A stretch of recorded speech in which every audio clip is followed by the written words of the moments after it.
Makapunta dito. Alam niyo mo, pag kami nakita-kita ni Pastor Jeff, susunduhan kami sa gawain ng Panginoon.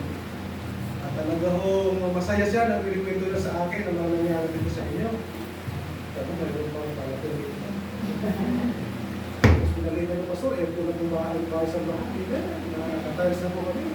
Pastor, meron din kami L3. Diba? Yun po yung mga hindi pagyayabang, pero yun po yung biyaya ng Panginoon. Kasi talaga natutuwa ako yung Pastor Jeff. Sabi ko yan. Wala kami yan eh. Meron eh. Wala yung kaibigan ko po, yung kuya niya. Si Pastor Jumar. Madalas kasi ako nag-speak sa kanila. Kaya, pag may mga conference si Pastor Joe, nandun to. Siyempre, kapatid ni Pastor Jumar, para ko na rin kapatid. Tapos yung church na pinanggalingan po nila, yung Pastor Steve Heidelreich, ay hindi po iba sa amin. Kasi po ako, ay galing po ako sa isang American missionary. Rose, nice meeting you, brother. My pastor is from First Baptist Church of Harmony, Indiana. Fundamental Baptist, from Dr. Jack Hiles. And then, napunta siya ng Northern Sabbath, way back in 1985. Wala pong Baptist Church sa aming probinsya. There is no Baptist Church way back in 1985.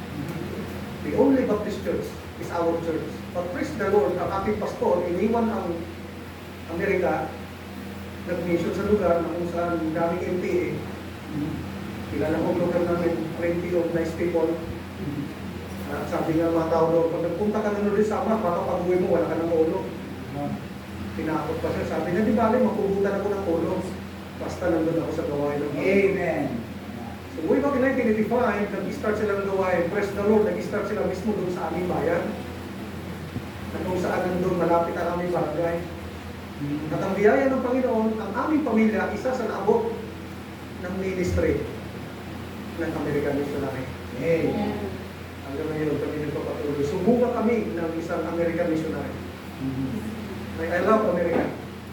Kung walang Amerikano, kung wala si Jerry Palo. Papapatay na po ito. Kaya, mahal ko ang pastor ko. I love my pastor very much. Retired na po ang aking pastor sa missionary. Pero nagpatuloy pa rin siya ngayon. At ang kanyang motto, Pastor Jeff, Philippines forever. Until now, 73 years old, still in the ministry sa Noble Sun. We have Bible school. A lot of young people surrendered and now pastor na. We have 24 towns sa aming probinsya. Dati isa lang ang Baptist Church. Halos ngayon, 3 na lang po ang bayan na walang Baptist Church. So meaning 21 towns mayroon akong Baptist Church. And then di ba tatagal, baka this year, yung 24 towns na yan, malagyan niya ng mga Baptist pastors. Just by one man. The name of my missionary, Missionary Lay Jones, na kung saan ay nagkaroon ng puso sana. Eh, sino naman sa Pastor Steve Heidelreich? Siya po yung missionary sa Calilong, Iloilo. At sino naman sa Pastor Heidelreich sa Pastor Jones? Yan po yung brotherhood. Sila ho yung magkakaibigan dito sa Pilipinas, pati si Rick Marte ng Iloilo. Kaya yung tatlo na ho yan ang magka-close. Kaya nasabi ko, nung malaman ko ang pastor niya sa Pastor Heidelreich, ang pastor ko ay halos magka-close yung sa mga pastor na yan. Halos kapatid ko na rin po. Kaya ganun ko, alapit ang puso ko. Kina Pastor Joma at sa Pastor Jeff. Salamat po pala, nandito po kami ngayon, in-invite ko po. Salamat Ma'am Maricel. Hindi ko kalahin si Ma'am Maricel eh. Nagbinta kami dito eh, alimutan ko na. Salamat po sa privilege na ako po. Ang first night na ito ay maging blessing sa inyo. Amen. Kami naman po ay wala nang kakayahan. Sa totoo lang mo, by the grace of God lang, we can able to take some sites. Wala ko kaming katungan. Kung hindi graduate ng anumang degree, mas lamang kayo. Ang meron lang ko ako, graduate ako ng Bible School. Na kung saan naturuan ako ng Bible doctrine, naturuan ako pag-aral ng Bible. That's it. So kung ano man po yung ibibigay sa akin ng wisdom ngayon ng Panginoon, yun na lang po. Salamat natin yan. Basta ang isang bagay na alam ko, tinawag ako ng Panginoon, and then inilagay ko sa ministry. Yes. Ako ho ay kasalukuyan ng papastor dyan sa bandang Kamarin. Kung pamilya ko kayo, kami po ay nasa likod lang ng Tagupan City Hall ng aming simbahan. At least least hindi nagkakalayo. 8 years kayo ngayon Sunday. Kami 7 years last week rin. So nauna na ako ngayon na na-organize. Si Pastor Jeep ay pioneering. Kami rin ho, nag-pioneering din po dyan sa Kamarin. Alam ko, naghihirap din po pamilya nito sa pagsisimula rin ng gawain. Kami rin ho, naghihirap din po kami nung nagsimula rin ng gawain. Alam mo po pioneering po. Ako, napakalakas. Sorry po ha. Ako ay kagagaling lang ng lagnat. Di ba yan ang uso? Hindi pa kayo nilalagnat, wala pa kayo sa uso. Kami ko ay nanggaling na sa uso. Kaya pagpasensya nyo na po. Ang naiwan ko ngayon ay yung ubo. Talagang napamahal sa akin ang ubo. Kaya ako uminom ng tubig na may luya na may limon. Ito yung panlaban dyan. Inom lang po ako saglit kasi mamaya tutulog na ako. Nilipad na ako mamaya. Ma'am, ang ganda ng mga awit ninyo. Tunay pong awitin talaga ng mga baptist. Ako'y natutuwa na hanggang ngayon, ngayon things pa rin. Kami rin ho, nagpapatuloy kami hanggang ngayon, baptism na pa rin kami. Pinahawat pa rin namin yan, Jesus saves, revive us again. Ganun din ho sa aming church, walang kaibahan. Kayo ay may mga violinist, kami ho ay may violin sa church. May violin din po kami dati. So lang yung mga kabataan nito, yung nagsipang tapos ka sa pag-aaral. So nawalan ng oras sa kanang ministry sa pagtutugtog ng violin. Kaya violence na ako ngayon. So kung aking anak, mayroon din yan. Dahil nga napabisi namin mga anak. By the way, anak ko, saan mo pala sa Dina? Baka din mo hindi ko makawin buhay. Dahil din yung bate, my wife is Tardina. Yung ako namin, unang ako. Ayun dalawa ako na pangalan namin yan. So kami nagpalagin yan, yung bata niya. Kaya tinuring na rin namin bunso. So Sister Dina may anak na anim. Kaya akong nanganak kaya may anak sa amin. Pero ako, akong sa lain. So meron kami anim na mga anak. Praise the Lord, lahat sila nasa ministry. Aking panganay na lalaki, yan ang pinagtitry ko. 33 years old, stay binata. Yung pangalawa kong anak, 32 years old, dalaga pa rin ho. Nasa Indonesia na ako nagtatrabaho. At yung kambal namin pangatlo, may kambal kami. Yung isa, pastor na. Ngayon nagpapastor sa Valenzuela. May mission kami sa Valenzuela. At ako, nagsimula din ho. Ngayon siya na nagpapastor. Yung baka Lord willing, magsusunod buwan, lilipat na rin yan ng Canada. Kasi ng pang-asawa niya ay isang Pilipina na Canadian citizen. So doon sila magpapastor na yun. May ministry sa Kilang sa Canada. Ang gina niya ay pastor sa Canada. So ang Valenzuela, baka sakali, makalipat na siya, ako muli hahawak. At nakakatuwa, yung aming pong kakambal niya ng babae, nakapag-asawa rin ho ng dati ang deliver dahil bunga ng pagtatago, yun ang resulta ng hindi pakikinig sa magulang. Sinabihan na huwag magpaligaw, mag-entertain na hindi mga unsafe, pero tuloy pa rin dahil man daw. So, blessing, ngayon, yung ginang-amanugan ko na yun, ay nag-aaral ho ngayon sa Bethany Baptist Makati. Bilang pagpapastor. Kaya di konting small to gano'n po group.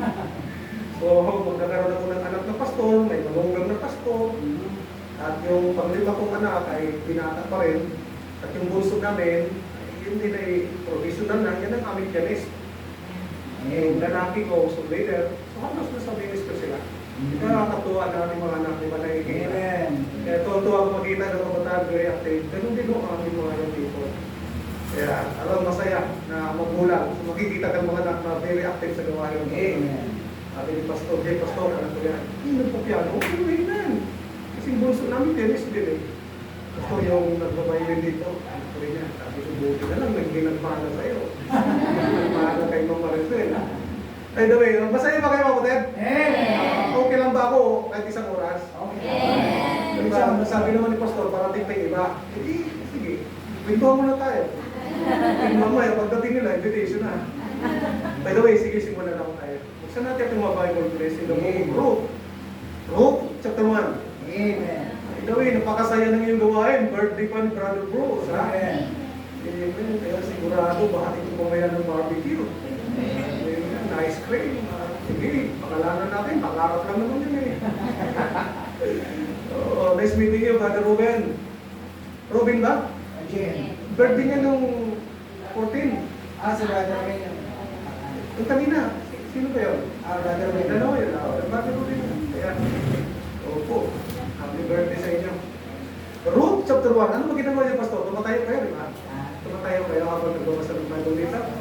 O siyempre, tayo para magbigay galang. Ganon din sa amin eh. Kaya nagtatanong lang ako, baka hindi niyo gawa, mahirap naman, di ba? Pero kung parehas tayo, amen. Yan, ikas lang tayo, yun ang program eh. Ano, sagutan ba kayo rito? Responsibly? O sige, ganon din. Oo, para tuloy lang ang program, walang magbago. Ang maiba lang mamaya, yung dawin ng preaching. O, maiba na kasi hindi na si Pastor Jeff yun eh. Iba naman ang Jake, at saka Jerry. Mga ano naman, ano. Ruth chapter 1, please. Basahin natin ang verse 1 hanggang verse number 5. Sino gumawa ng ano? Oo, may gumawa ko doon. Siyempre, hindi naman yan akta na. Salamat ha kung sino man po kayo. Anak din mo. Naging lalaki mo anak. Amen. Ano pangalan mo? Sabi ko, pag-exciting pala po. Friends, thank you ha. May nabig na, may pastor mamaya. Ruth chapter 1, verse 1 to 5. Basahin natin sagutan tayo. Akin muna verse 1. Now it came to pass in the days when the judges ruled that there was a famine in the land. And a certain man of Bethlehem, Judah, went to sojourn in the country of Moab, he and his wife and his 2 sons. And the name of the man was Elimelech, and the name of his wife Naomi, and the name of his 2 sons Mahlon and Chilion. Ephraim of Bethlehem, Judah, and they came into the country of Moab, and continued there. By the way, ang ganda ng pagbasa niyo. Sabay-sabay talaga, talagang inaral niya talaga. Kasi sa amin, hindi ganun eh. Paunahan. Eh, matapos na iba. Ano pa sa gitna? Ang gagayahin namin kayo. Maganda yung ano nyo. Sunod-sunod talaga. Verse 3 po, and Elimelech, Naomi's husband, died, and she was left, and her 2 sons. And they took them wives of the women of Moab. The name of the one was Orpah, and the name of the other Ruth. And they dwelt there about 10 years. Sabay-sabay tayo, verse 5. And Mahlon and Chilion died also, both of them, and the woman was left with her 2 sons. Manalangin po tayo, o aming Diyos Ama, salamat po sa napakalaking pribilyo. Nung muli, kami ng inyong mga anak, kami na nakaranas ng biyaya ng kaligtasan, ay inyo po kami pinagtipon-tipon sa hapon nito, dito po sa inyong bahay sa bahay. Dalangin po namin, Ama, katampuin niyo po kami. Nawa, magana po yung desire ng puso ng inyong pastor na magkaroon po ng revival. At ang revival po ay manggagaling lamang sa inyo at mula po sa inyong mga salita. Kaya nawa po, ang mga salita na amin po mapag-aralan, ang mga buhay na amin po matutunghayan, ay gamitin mo, Diyos, instrumento para hamunin kami na nawa, hindi namin pamarisan ang mga buhay na napalayo sa inyong kalooban. Tulungan mo kami, O Diyos, sa mga sandali ito. Ikaw ho ang magbukas sa aming kaisipan. Ikaw ho ang magpaunawa nito sa amin. Pinagkatiwala namin sa kapatiran ng Banal na Espiritu na kayo ho ang magbigay sa amin ng malangit na pag-unawa, makalangit na pag-unawa, upang ang mga salita mo ay talagang tumimo ito diretso sa kaibuturan ng aming mga puso. Kausapin mo kami, O Diyos. Huwag mong payagan na hindi mo kami abutin ng iyong mga salita ngayong hapon na ito. Tulungan mo na itong mga aral na ito ay aming pong may apply para mangyari po yung sinasabing revive us again. Kaya patnubayan mo kami, pangunahan kami, nawa maging maayos at maging matagumpay ang pag-aaral nito. Hiling po namin ang lahat na ito sa pinaka-makapangirang pangalan ng ibutong na namin si Jesus. Amen. Amen. Maraming salamat po. Pwede na po tayong mag-upo. There was a man sa lugar po ng Scotland na kung saan ang kanyang anak ay dala-dala ng isang nanay habang naglalakad sila sa kalsada. Ang kanyang anak na ito ay papunta po ito sa pag-aaral sa kolehiyo. Bago ho pumasok ang kanyang anak sa kolehiyo, habang sila ho ay naglalakad, papunta doon sa eskwelahan na yun, kinausap po ng ina ang kanyang anak. At ang sabi niya, anak, hinto muna ka saglit. Bago tayo pumunta doon sa lugar na yon, sabi niya, Robert, promise me something. Ang sagot ni Robert, Mami, ano yun? Ano yung ipapromise ko sa iyo? Wala ka namang sinasabi. Sabi nung nanay, basta anak, mangako lang sa akin. Mama, ano ipapangako ko sa iyo na wala ka namang sinasabi sa akin? Basta magtiwala ka sa akin. Mangako ka na gagawin ko to. Sagot ni Robert, yes ma'am, gagawin ko kung ano man ang sasabihin mo. Ang sagot ng nanay, anak, pupunta ka ngayon sa mundo na kung saan ikaw lang ang Kristiyano. Malamang ikaw lang ang Kristiyano doon. Malamang wala kang kasamahan doon, mga mananampalataya. Malamang ikaw lang mag-isa ang masasabi natin anak ng Panginoon. Pero Robert, you are going out into a wicked world. Pupunta ka sa isang masamang mundo. Papasok ka sa isang masamang mundo. Ito ang habilin ko sa iyo. Sabi niya, begin every day with God, close every day with God. Sa pagsisimula mo ng araw, Robert, simulan mo ang Diyos. Simulan mo sa Diyos sa unang araw, ng pagbubukas ng araw mo, and then magsasara ka sa bawat araw na kasama mo ang Diyos. Alam niyo po, din hinalikan ng mama ang kanyang anak. At ang sabi ni Robert sa kanyang pagtotoo, sabi niya yung kiss na yon ng kanyang mama, at yung mga salita na binitawan ng kanyang mama, yun ang naging paraan para siya ay maging missionary. At alam niyo po, ang Robert na yon, siya po ay missionary sa lugar ng South Africa. Pangalan niya po ay si Robert Moffat. Isang bantog at isang kilalang tao sa larangan ng misyon. Alam niyo mga kapatid, may isa pong kasabihan na mayroon pong critical times sa buhay ng isang tao. At ang critical times na ito ay mangyayari sa desisyon na iyo pong gagawin. During critical times, it will determine the course of your life for your good and for evil. Sa ginawa mong pagpapasya sa isang mapanganib na sandali ng iyong buhay, ito daw po magdadala sa iyo sa kabutihan o ito ay magdadala sa iyo sa kasamaan. Now, sa isang mundo, sa isang gobyerno, depende sa pamamahala ng isang leader, sa isang presidente, kung ano ang desisyon na gagawin niya sa patakbo ng gobyerno ngayon, ito po'y nakasalalay sa ikakabubuti ng kanyang mamamayan o ikakahamak ng kanyang mga mamamayan. During critical times, ang tamang pagpapasya ay dapat gawin para mapaayos ang takbo ng ating mga buhay. During critical times, marami mga innumerable blessings ang iyong anihin in the future kung maganda ang desisyon na iyong ginawa.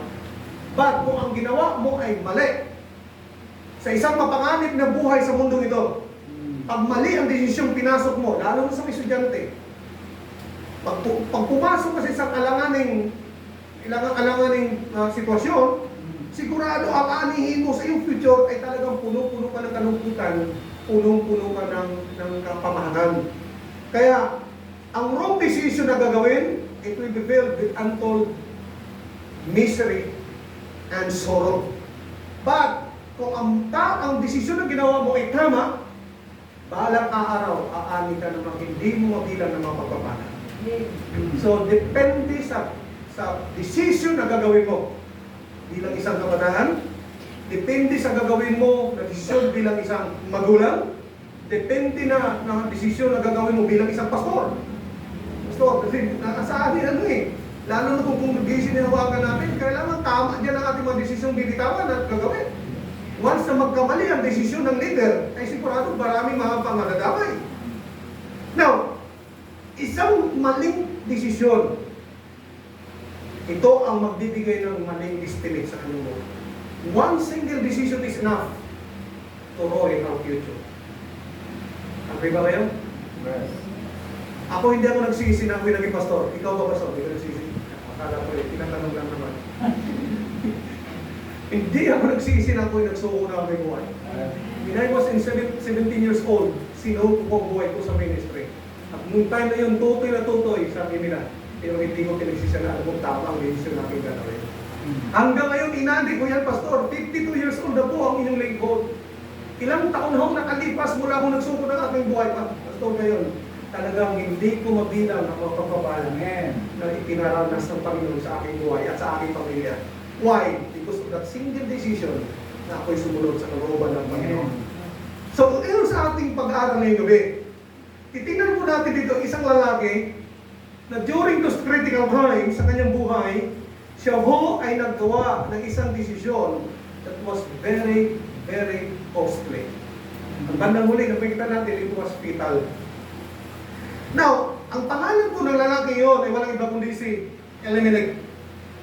By the way, kung mag-aaral siguro kayo ng Book of Ruth, sigurado ang tatalakayin nyo ay ang buhay ni Ruth. Pero bago natin matalakay ang buhay ni Ruth, ay mayroon muna nangyari dito sa chapter 1, in verse 1 hanggang verse 5. At ang buhay na ating putitin ngayong hapon ay ang buhay po ni Elimelech. Familiar po ba kayo sa buhay ni Elimelech? You know the life of Elimelech? Alam niyo ba ang buhay ni Naomi? Ano ba mga desisyon na kang nagawa? So gusto ko lang mag-check yan. Kasi, alam niyo, itong taong ito, from the beginning sa kanyang buhay, talaga naman po napakaganda ng kanyang patotoo. Oo, nasa maayos siyang kalooban ng Panginoon. Nandun siya sa lugar na kung saan ay talagang tamang-tama na talagang lugar na kung saan ay gusto ng Panginoon sa mga anak ng Diyos. Ang pangalang Elimelech, ibig sabihin, my God is King. Alam mo sa Bible, pag may mga pangalan sa Bible, may mga meaning yan. Ngayon kasi wala na eh.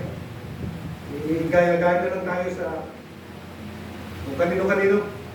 Sa artista, ginagaya na lang. Sila ho, pag magpangalan sila, pangalanan sila ng magulang, may meaning kung ano ang deal ng Panginoon sa buhay ng mga magulang. So, Elimelech means, my God is King. At ang kanyang asawa po, pinakilala po dito, ang pangalan po ay si Naomi. Ang ibig sabihin nito is amiable or pleasant. Tapos pinakilala rin po sa atin sa hapon nito yung kanilang dalawang anak na lalaki. Ang sabi sa verse 2 siya si Malon at saka si Leon. Mamaya bibigay ko meaning ng dalawang anak nila. Ano? Now, ang sabi ng Bible dito, in verse 1, Now it came to pass in the days when the judges ruled, that there was famine in the land. And a certain man of Bethlehem, Judah, went to sojourn in the country Moab, he and his wife, and his 2 sons. Now itong si Elimelech, there was time in his life na kinikilala niya ang Diyos bilang kanyang hari. Although sa time na yun, Pastor Jake, wala pong hari. Bago sabi ng Bible sa verse 1, na ang lugar nila, Israelites, ay pinaghaharian ng mga judges. So wala king. But there was a man named Elimelech na kinikilala ang Lord bilang kanyang king sa kanyang buhay. Nakakatuwa, ano ho? Walang king, pero may king na kinikilala ang isang tao ito. Now, ito pong si Elimelech, one time sa kanyang buhay, mayroon siyang talagang pagmamahal sa Diyos na buhay, sa Diyos ng Israel. Kinikilala niya ito sa kanyang buhay. Now, ang nakakalungkot, nung siya po ay ipinakilala na ng Bible, nung makita na natin ang kanyang buhay dito sa Scriptures, nakakalungkot na ang taong ito, ang sabi ng Bible, ay siya po ay gumawa ng pagpapasya na hindi na kalooban ng Panginoon.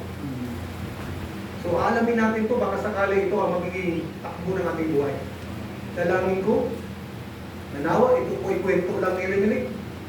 Nawa, hindi ito maging kwento mo at ng kwento ko sa ating buhay bilang Kristiyano. So ano po bang buhay ni Elimelech? Gusto kong i-share sa inyo. Nawa, makita natin ating mga sarili sa buhay ni Elimelech. Ano po ba ang kanyang mga ginawa? Ano ba mga pagpapasya na kanyang ginawa na lihis sa kalooban ng Diyos? Ano ba ang ginawa niyang desisyon sa buhay na hindi nag-move forward? Imbis na sumulong o pasulong, siya ay patras. Imbis na paabante, wala, palayo. Yan ang problema ng maraming Kristiyano, ano? Sana ang buhay Kristiyano ay parang eroplano na sa simula, dapat patik off na, di ba? Paangat ng paangat, pataas ng pataas. Pero nakakalungkot, imbis pataas, pasungsok. Di ba may mga ganon? Aywan ko sa amin, ang dami yun, simula nung pandemic. Hanggang ngayon, hindi na nakabalik. Nalo kakalungkot, ang may bilang pastor, hindi ito kalooban ng Panginoon sa buhay ng isang Kristiyano eh. Dapat ang church ay minamahal natin. So anong naging buhay ni Elimelech? Siya pa ay nag-move ay nag-move backward. So the title of my message this afternoon, Moving Forward, kalabas na, Moving Forward in Loving the Church. Sige ha, alam ko inalabas yan eh. Maniwala tayo, lalabas yan. Lalabas yan eh. Ginawa niya yan eh. Okay? Moving forward in loving the church. Amen. Sulong tayo, mag-anniversary kayo, di ba? Amen. At magandang magandang panimula. Bago po yung Sunday, bago pumunta dito si Pastor Nelson eh. Pastor Lorenzo? By the way, kilala ko si Pastor Nelson, Lorenzo, nung binata pa ho yun, naglalayo pa lang ho yun eh, kasama ko sa Islam Church. Sa may bagong barrio, kung sa may, basta ba doon sa may bandang na, Caloocan. Oo. So, ayan nasabi ko, ito din eh. Moving forward in loving the church. So, anong kinalaman sa church na? May kinalaman bang church sa buhay ni Elimelech? Oo, tingnan natin. Mamaya magkita ka natin. Sige nga, tingnan nga natin. Una, so mayroon ko 3 punto. Baptist tayo, di ba? Baptist, ang tunay na Baptist, 3-point career. Dahil si Pastor Jeff ay mahilig sa 3 points. Naabing kamay nito sa 3 points. Kalaro ko to eh. Kaya minto na mas maglaro dahil hindi ko kaya eh.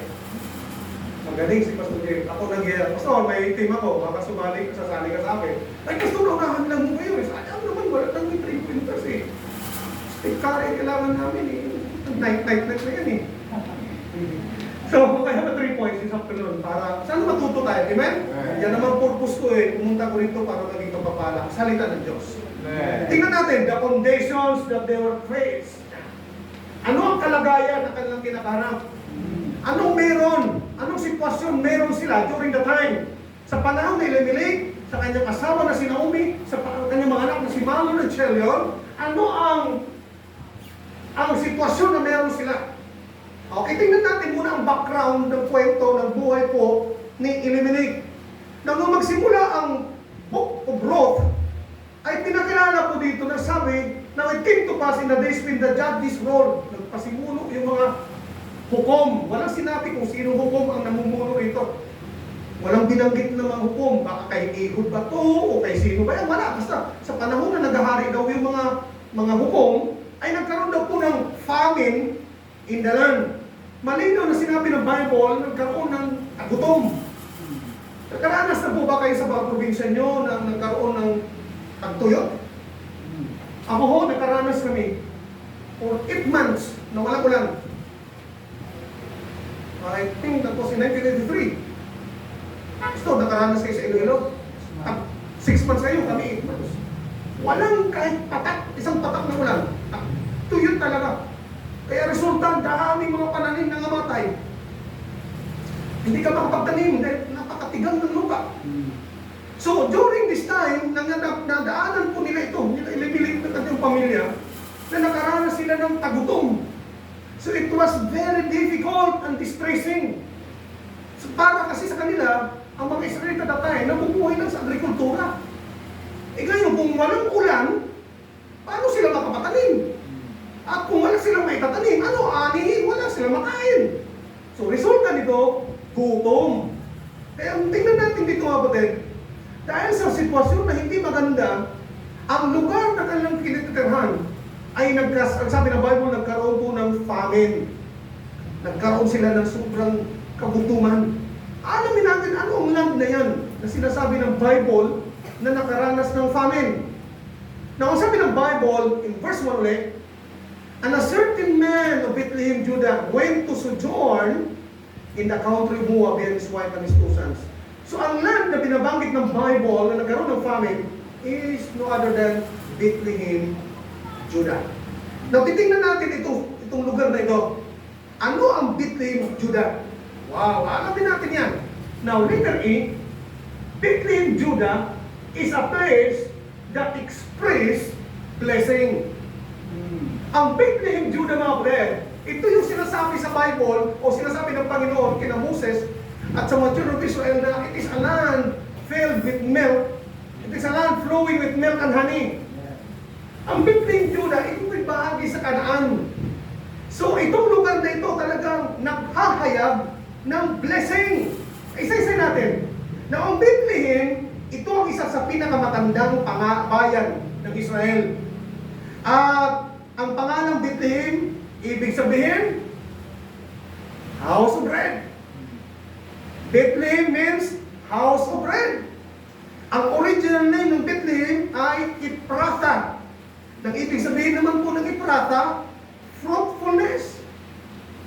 And then, itong Bethlehem, na nakaloob sa isang, nakasakop ng isang lugar, ay matatagpuan sa lugar ng Judah.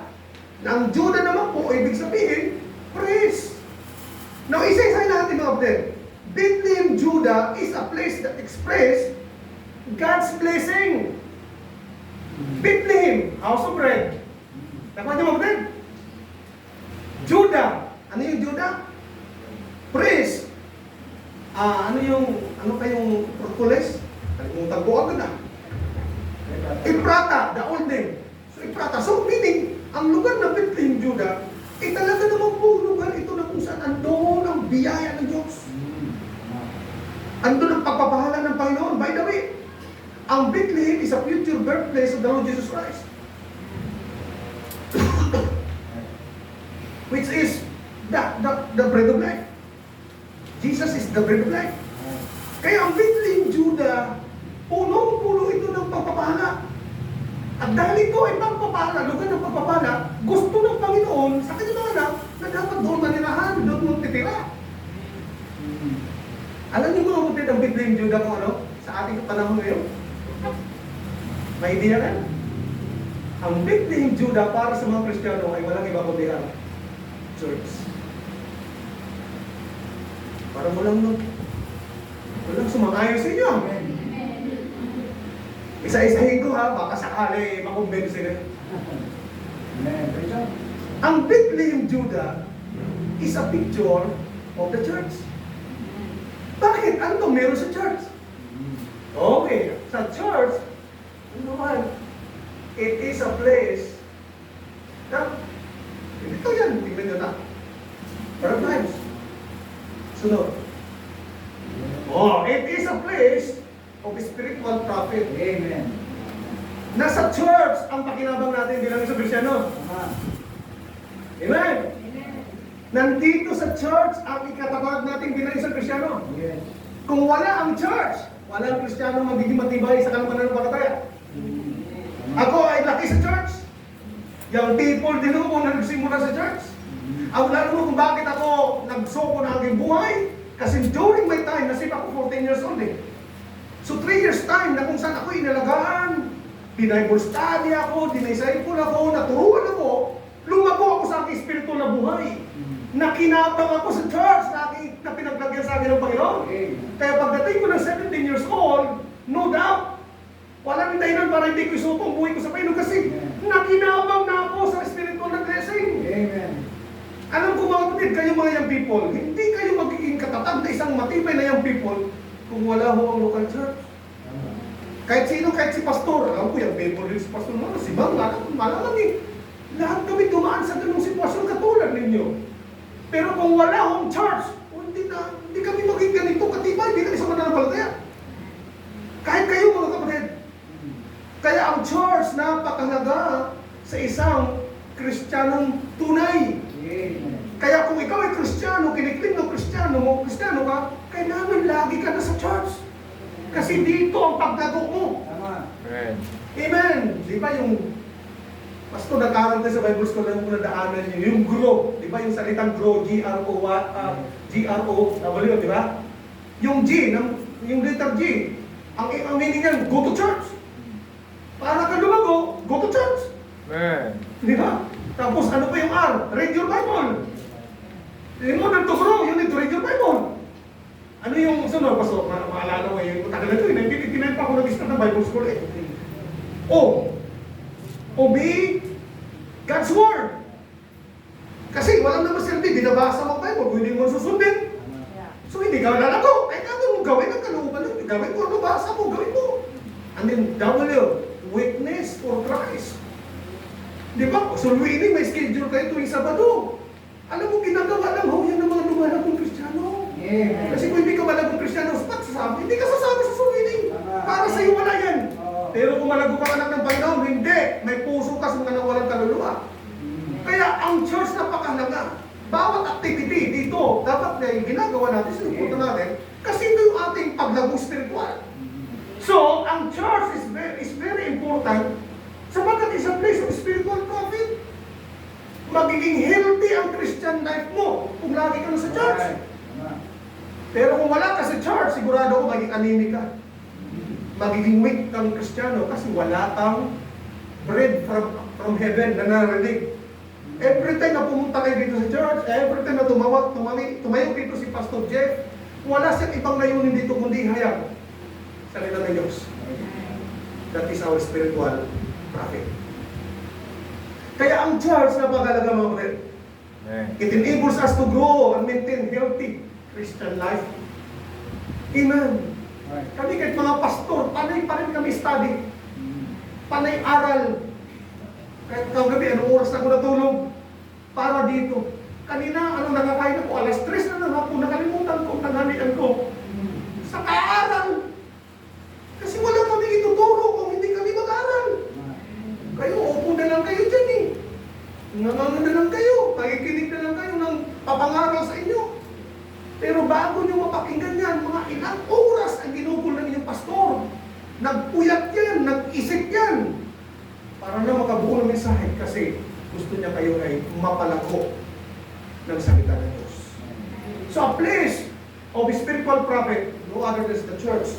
Pangalawa, it is a place of spiritual praise. Amen. Dito lang sa church tayo sama-samang magpupuri sa Panginoon. Amen. Kaya napakalaga, di ba? Sabi ka ng Pastor Jim na dapat umatin tayo ng morning, umatin tayo ng hapon. Narinig niyo yung kanina? Pakinggan niyo ba? Parang wala akong kausap, Pastor. Narinig mo ba? Ikaw? Ikaw? Wala akong kausap. Doon na ako. Di ba binanggit niya dapat, nandito rin tayo ng hapon, kasi dapat ang Sunday ng afternoon, Sunday pa rin po yan. Narinig niyo yun eh. Sapagkat alam niyo mga kapatid, ang simbahan ng pag-alaga, kasi dito tayo magsama-sama para magpuri sa ating Panginoon. Sabi nga ng Panginoon Jesus, hindi kayo kakanta sa akin, hindi kayo magpupuri sa akin, sige, gamitin ko yung mga bato para magpuri sa akin. So, hindi talagang kailangan ng Panginoon na may magpuri sa Kanya. Alam mo po, Hebrews chapter 2 verse 12, ang sabi dito, saying, I will declare thy name unto my brethren in the midst of the church. When I sing praise unto thee. Sabi niya, in the midst of the church. Sa gitna ng congregation na ito. Sabi niya, ako ay magpupuri sa iyo, Panginoon. So meaning, the church is a place of spiritual praise. Yes. Dito nalulugod ang Panginoon. Dito na sa papasaya ang Panginoon. Sa tuwin na ang leader ni si Brother Bruce, nagpa-awit na dito. At ikaw ay dapat umaawit din. Yun ang time na ang langit ay natutuwa. Sapagkat ang anak ng Panginoon umaawit sa kapurihan ng Diyos. Dapat po lagi tayo sa church. Amen. God desires our praise. Psalms 95 verse 6. Ang sabi ng Bible, Psalms 95 verse 6, O come, let us worship and bow down. Let us kneel before the Lord our Maker. Hinamon ng salbes ang kanyang mga tagapakinig. Ang sabi niya, halika kayo. Sumamba tayo at tayo magsipagyukod. Tayo'y lumuhod sa harapan ng Panginoon na ating pong manglilikha. Sa tuwing tayo po'y pupunta sa church, ito po'y pagpapakita na dapat mayroon tayong pagpapakumbaba sa ating mga puso. Yung hindi naman literal na pagyukod, pastor katulad ng ginagawa ng mga Israelita. Kahit hindi kayo yumukod, pero yung puso mo talagang nagpapakumbaba sapagkat ang Diyos ang dapat mataas sapagkat siya ang ating manlilikha. So God desires our praise. God demands our praise. Yes, iniutos niya lahat mga anak ng Diyos magpuri. Ang sabi ng Book of Psalms, lahat na may mabinig ay magsalita sa kapurihan ng Panginoon. Psalms 96 verse 7 to 9. Psalms 96, 7 to 9. Give unto the Lord, O ye kindreds of the people. Give unto the Lord glory and strength. Verse 8. Give unto the Lord the glory, due unto His name. Bring an offering and come into His courts. Sabi niya, ibigay niyo sa Panginoon ang nararapat na kapurihan kapurihan sa Kanya. Ibigay niyo sa Panginoon ang pagpupuri, ang luwalhati. At pag kayo ay magbibigay pagpupuri sa Panginoon, magdala kayo ng offering. Amen. Oh. So meaning, walang silbi ang ating pagpupuri, pagsamba, kung wala tayong dalang mga handog. Lalo na yung mga tithes po na yan. Kaya ayan na po, ayan na po. Pastor, dinaanan naman, sabi ng Bible, bring an offering.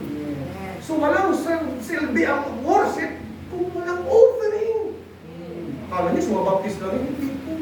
Utos ng Panginoon. And then, sabi ng verse 9, Oh, worship the Lord in the beauty of holiness, fair before Him on all the earth. Amen. Let us worship the Lord in the beauty of His holiness. Ang Diyos ay banal. Tama ba? Dapat ang mga sumasamba, ito rin ang Diyos sa kanilang sinasambay banal. God demands our praise. God desires our praise. And then first and foremost, God deserves our praise. Yes, gusto ng Panginoon yan.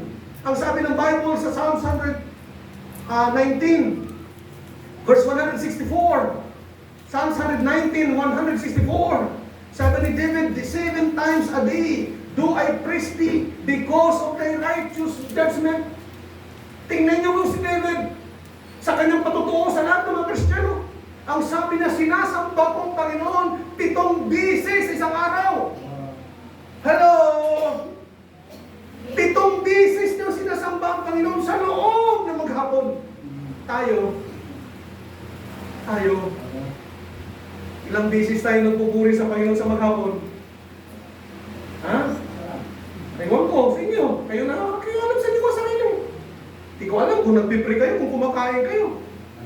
Oo, nagpipre lang siguro dahil may bisita para mabukang espiritual, magpipre. Pero pag wala rin.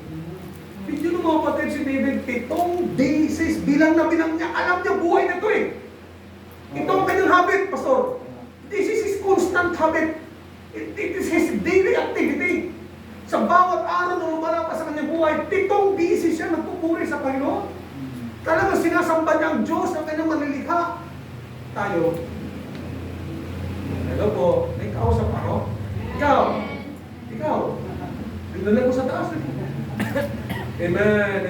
Natututo ba kayo mga kapatid? Amen. Ito yung pinapangarap at tanang inaasahan ng Panginoon na ang buhay natin dapat makitaan tayo ng pagpupuri ng ating butihing Diyos. God desires our praise. God demands our praise. God deserves our praise. Alam niyo po mga kapatid, wala pong silbeng buhay nating Kristiyano. Hindi natin nabibigyan ng puri ng Panginoon. So it is a place of spiritual profit. It is a place of spiritual praise, not of faith. It is a place of spiritual productivity. Amen. Sa church lang ho tayo ay kikinang. Sa church lang ho tayo hindi lang lalago. Sa church din tayo mamumunga. Hello! Tanong, mayroon ka na bang bunga bilang isang Kristiyano? Nakapag-iya ka na ba ng mga bisita? Ikaw, kapausap ko. Nakapag-akay ka naman ng kaluluwa. Ikaw. Sa Sabado ba, sumasama ka ng alas 8 ng umaga para mag-surwiling, para magbigay ng mga babasahin, para tumatok ng mga tahanan at mag-share na si Kristo ang tagapagligtas, walang iba. Naibalita mo na ba ito sa iyong mga mahal sa buhay? Kapatid, hindi ka lalago bilang isang Kristiyano kung wala hong local church na katulad dito. Kaya ang church na ito is a place na gaya ng isang Bethlehem, Judah. Amen! So the house of God is a house of prayer.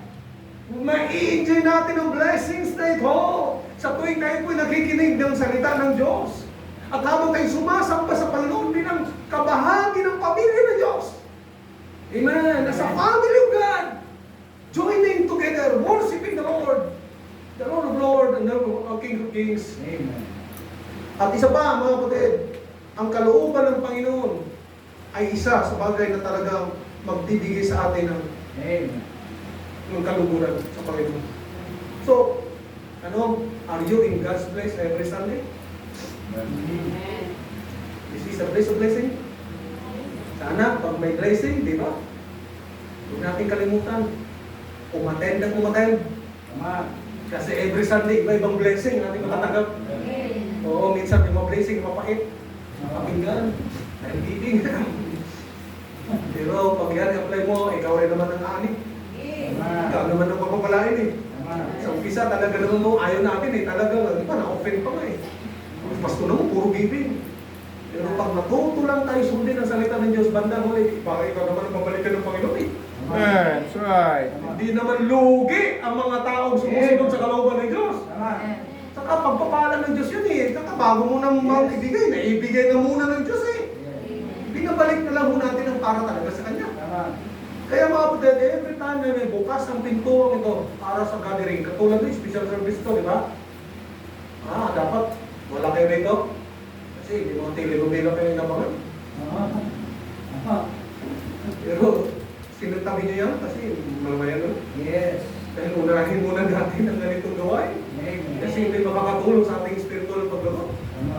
So, a place that express blessing. Ang church, laging may blessing. Pero tandaan niyo po, bago ko mag-proceed sa pangalawa, amen, literary pa lang tayo ha. Kasi pag blessing ang pag-usapan, alam ko puno ang mga gusto marinig ko eh. Pero did you know mga kapatid, na minsan sa church, okay na ba ha? Bibitinin ko muna isang trip. Ako po ay pastor po ng 30 years na mula ngayon. 1994 ako nag-graduate ng Bible School. 2004 ngayon. Sige na. Biyaya ni Lord, kaya mapastor for 30 years. At ako'y tumulong sa aking pastor ng ilang taon. Maraming gawain akong natulungan at nasaksihan na talagang sa loob ng simbahan. Hindi ko lahat ay puro blessing. May mga simbahan din mo na nakaranas din po ng problems. Ikaw naman boss ako ha? Ikaw ha? Okay, hindi tayo puro yung positive pastor eh. Tanong, paano po ang isang simbahan na yung pinagbibilangan ay hindi na blessing dahil may problems? Tanong, magpapatuloy ka pa pa rin o? Hindi ba sabi ko sa iyo eh. Okay lang ba kayo mga kapatid ha? Mahal ko kayo, mahal ko kayo. Basta pakinggan nyo lang. May mga saway dito pero nakabot ko rin. So ang Bethlehem, Judah is a place that express blessing. But literally, Bethlehem, Judah is a place that experience barrenness. Nagkaroon ng tagutom. Bethlehem, Judah, dating house of bread, dating fruitfulness, dating lugar ng praise. Ngayon, lugar na ng tagutom. Right. Minsan nangyayari yan sa isang church. Sana, ay mo ko ha, kung anong nangyari na sa simbahan. Sana kung hindi pa ako sana. May mga pagkakataon masaya tayo pag ang simbahan ay magandang takbo. Tinuturo natin sa mga miyembro na dapat sa church ay magmahalan. Basta parang nawala. Pero narinig nyo ako, di ba? Tinuturo natin sa church na dapat walang chismisan. Walang kampi-kampihan. Tinuturo natin na dapat lahat ng mga miyembro minamahal. Right. Walang pagtatangi-tangi. Dapat pantay-pantay lang lahat. Amen. Tama. Pero paano kung dumating sa isang punto ng buhay ng isang simbahan na mayroon pong mga grupo dito, grupo doon, grupo dito? Paano kung mayroon mag-aklas dyan at magsabi, ay, yan si pastor? At magbigay ng issue laban sa pastor? Paano kung mayroon pong magtataas dito at magsasabi na, ay, yan si pastor? Ano yan eh? Ay, yung asawa ng pastor, ano yan eh? Ay, yung mga anak ng pastor, mga ano yan eh? Eh, paano kung mayroon dito mag-issue sa mga asi? Ay, brother Robin, ano lang yan eh? Eh, yung sumleader dyan, oo nga, yung tatangkad dyan, pero ano yan eh? Ano kung may mga ganun sitwasyon? Ano na ang magiging reaction mo? Kasama, hindi ko pa ba ako? Amen. Salamat na lang, simbahan nito hindi malaki, hindi maliit. Kami rin naman, hindi kami malaki, hindi rin kami maliit. Kasi naranasan ho namin, nung mga perits na ho kami ng 120 na tilans. Nakaranas na po ako ng isang maraming nakasasakyan. Nakaranas na rin po ako, nakatikim na rin po ako ngayon, meron kami 60,000 na month offering. Nakaranas na ho ako na mayroon pong mga dikotse na mga miyembro dyan sa harap ng simbahan ng garahe. Kaya dumating sa church. Nagkaroon kami ng mga people mabot ng 40 plus. Ang sigla ng simbahan. Pero kami ay sinubok na.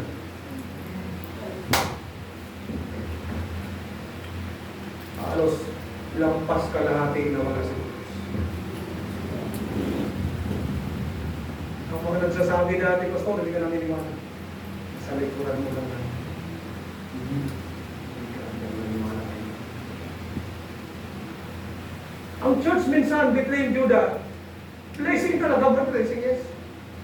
Diyan tayo, blessing eh. Pero kung paano kung mayroon na problema na. Now, ngayon, nakita natin ang background ng buhay ni Elimelech, kung saan siya nakatira.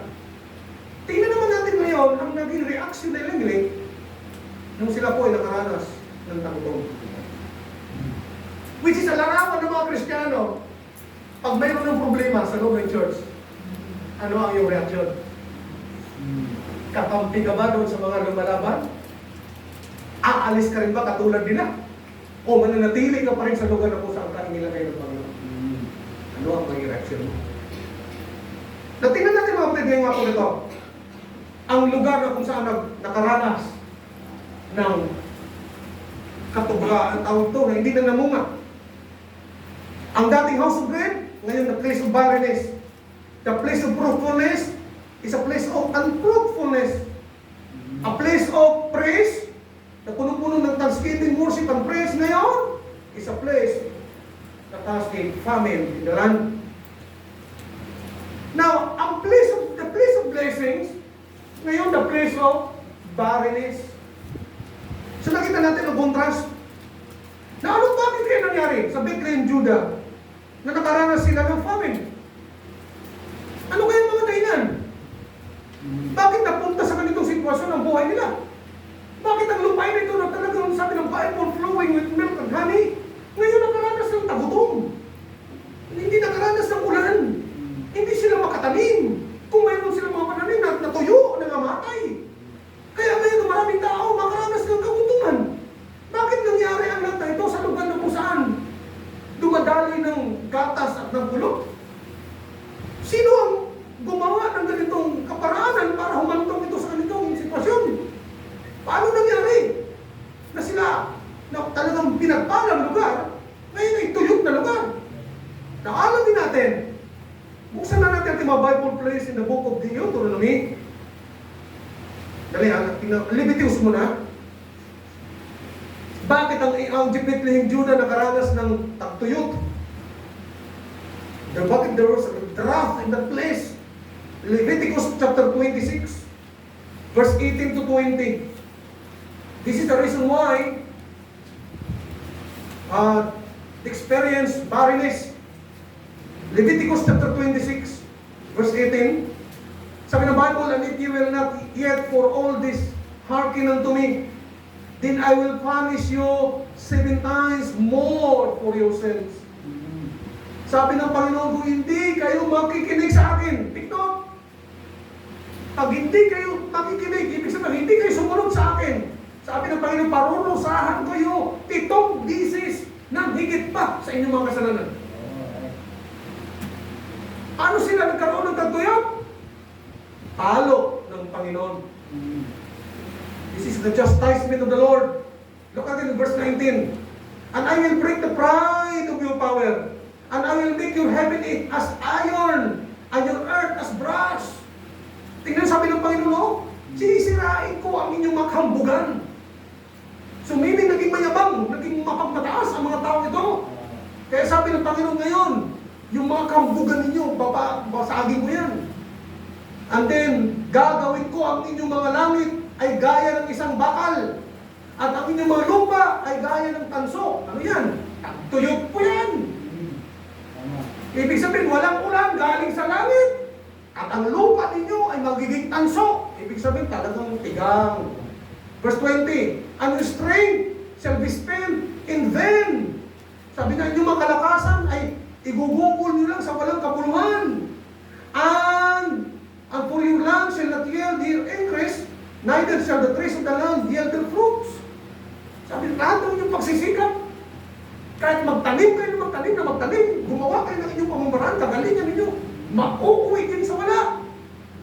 Mauuwi din sa walang kapuluhan sapagkat hindi ako magpapadala ng anumang bunga ng inyong mga tanim.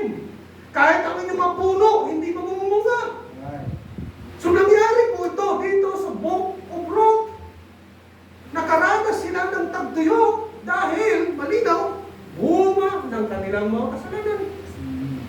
Okay, tingnan natin muli. Bago ang Ruth 1 verse 1, tingnan natin ang previous verse.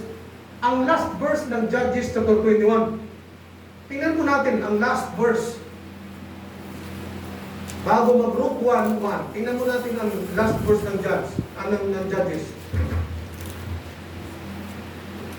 Andiyan na po kaya. Basahin po natin. In those days, there was no king in Israel. Sabay-sabay.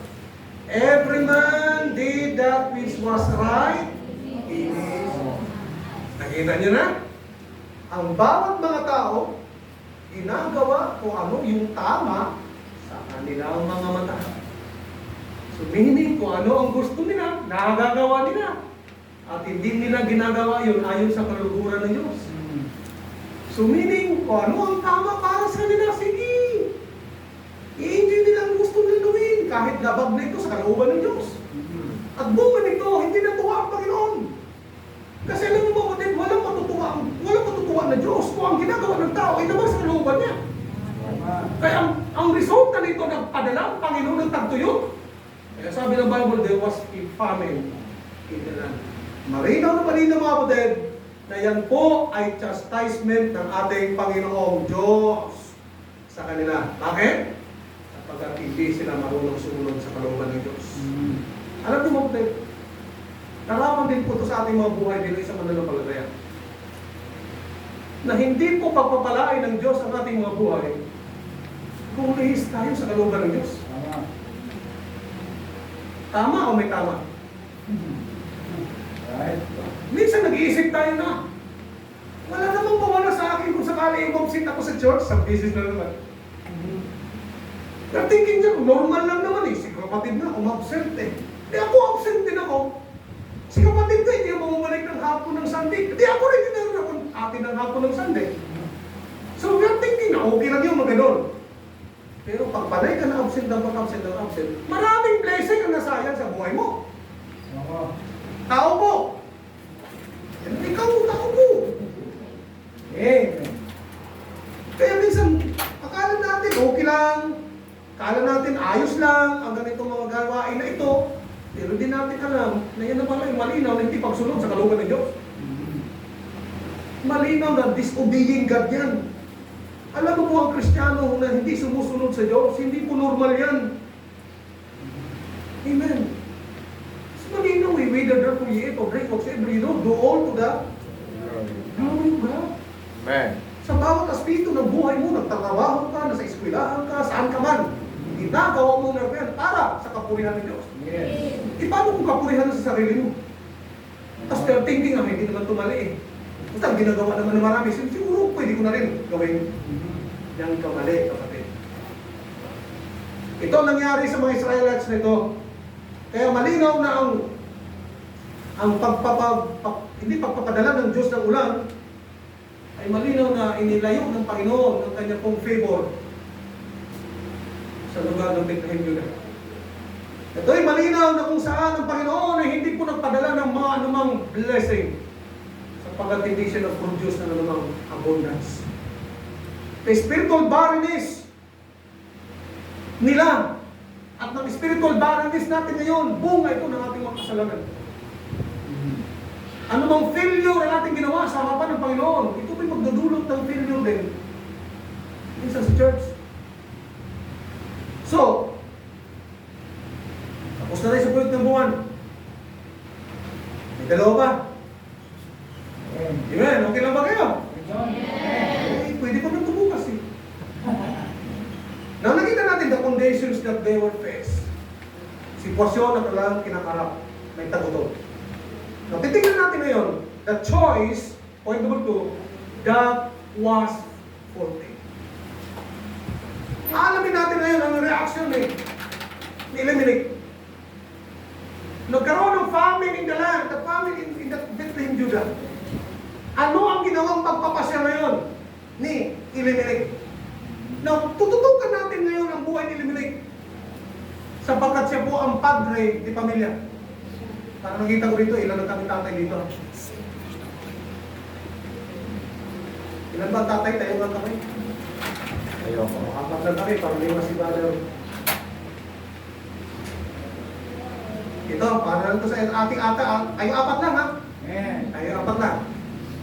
Tayo ngayon ang mga Elimelech. Oh, by the way, hindi lang sino tatay. Tingnan natin kung ikaw lang, walang ang tatay na Christian, pero ikaw ang nanay Christian, ikaw lang yung head ng pamilya mo bilang Christian. Sino nito mananay na kung kailang asawa hindi pa save? Yan, si ma'am. Para na rin si Elimelech to. Okay ha? Sino ba? Mga nanay lang ang Kristiyano pero asawa nilang babae, asawang lalaki, hindi ba Kristiyano? Oy, mayroon din, hindi pa. Pero Kristiyano tayo, amen ha? Yan ang tunto ha, yan ang tuturuan natin. So, inanarawan natin na tayo lang Kristiyano sa loob ng ating sambahayan, para na rin tayo ngayong Elimelech. Okay ha? Yun ha? Okay, tingnan natin.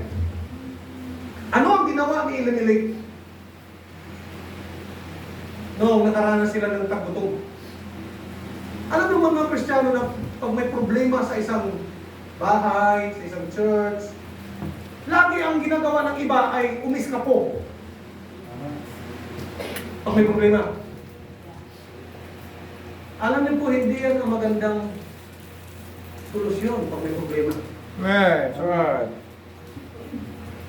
Hindi ka dapat umiiwas. Kung may problema, dapat na nandun ka kasi isa ka sa isang maaasahan sa loob ng pamilya. Hindi ito tamang na doon, may bahala kayo dyan. Sakapun ako, nais na ako. Mali. During the times of crisis, sa loob ng tahanan natin, sa churchman, dapat ang lahat ng pamilya ay mag-usap-usap para makagawa ng isang solusyon sa problema. So ano ginawa ni Elimelech? Nung nagkaroon ng tagutog sa lugar ng Bethlehem, Judah, alam niyo po, gumawa siya ng isang pagpapasya. At ang pagpapasya niya ay isang napakalaking kamalian.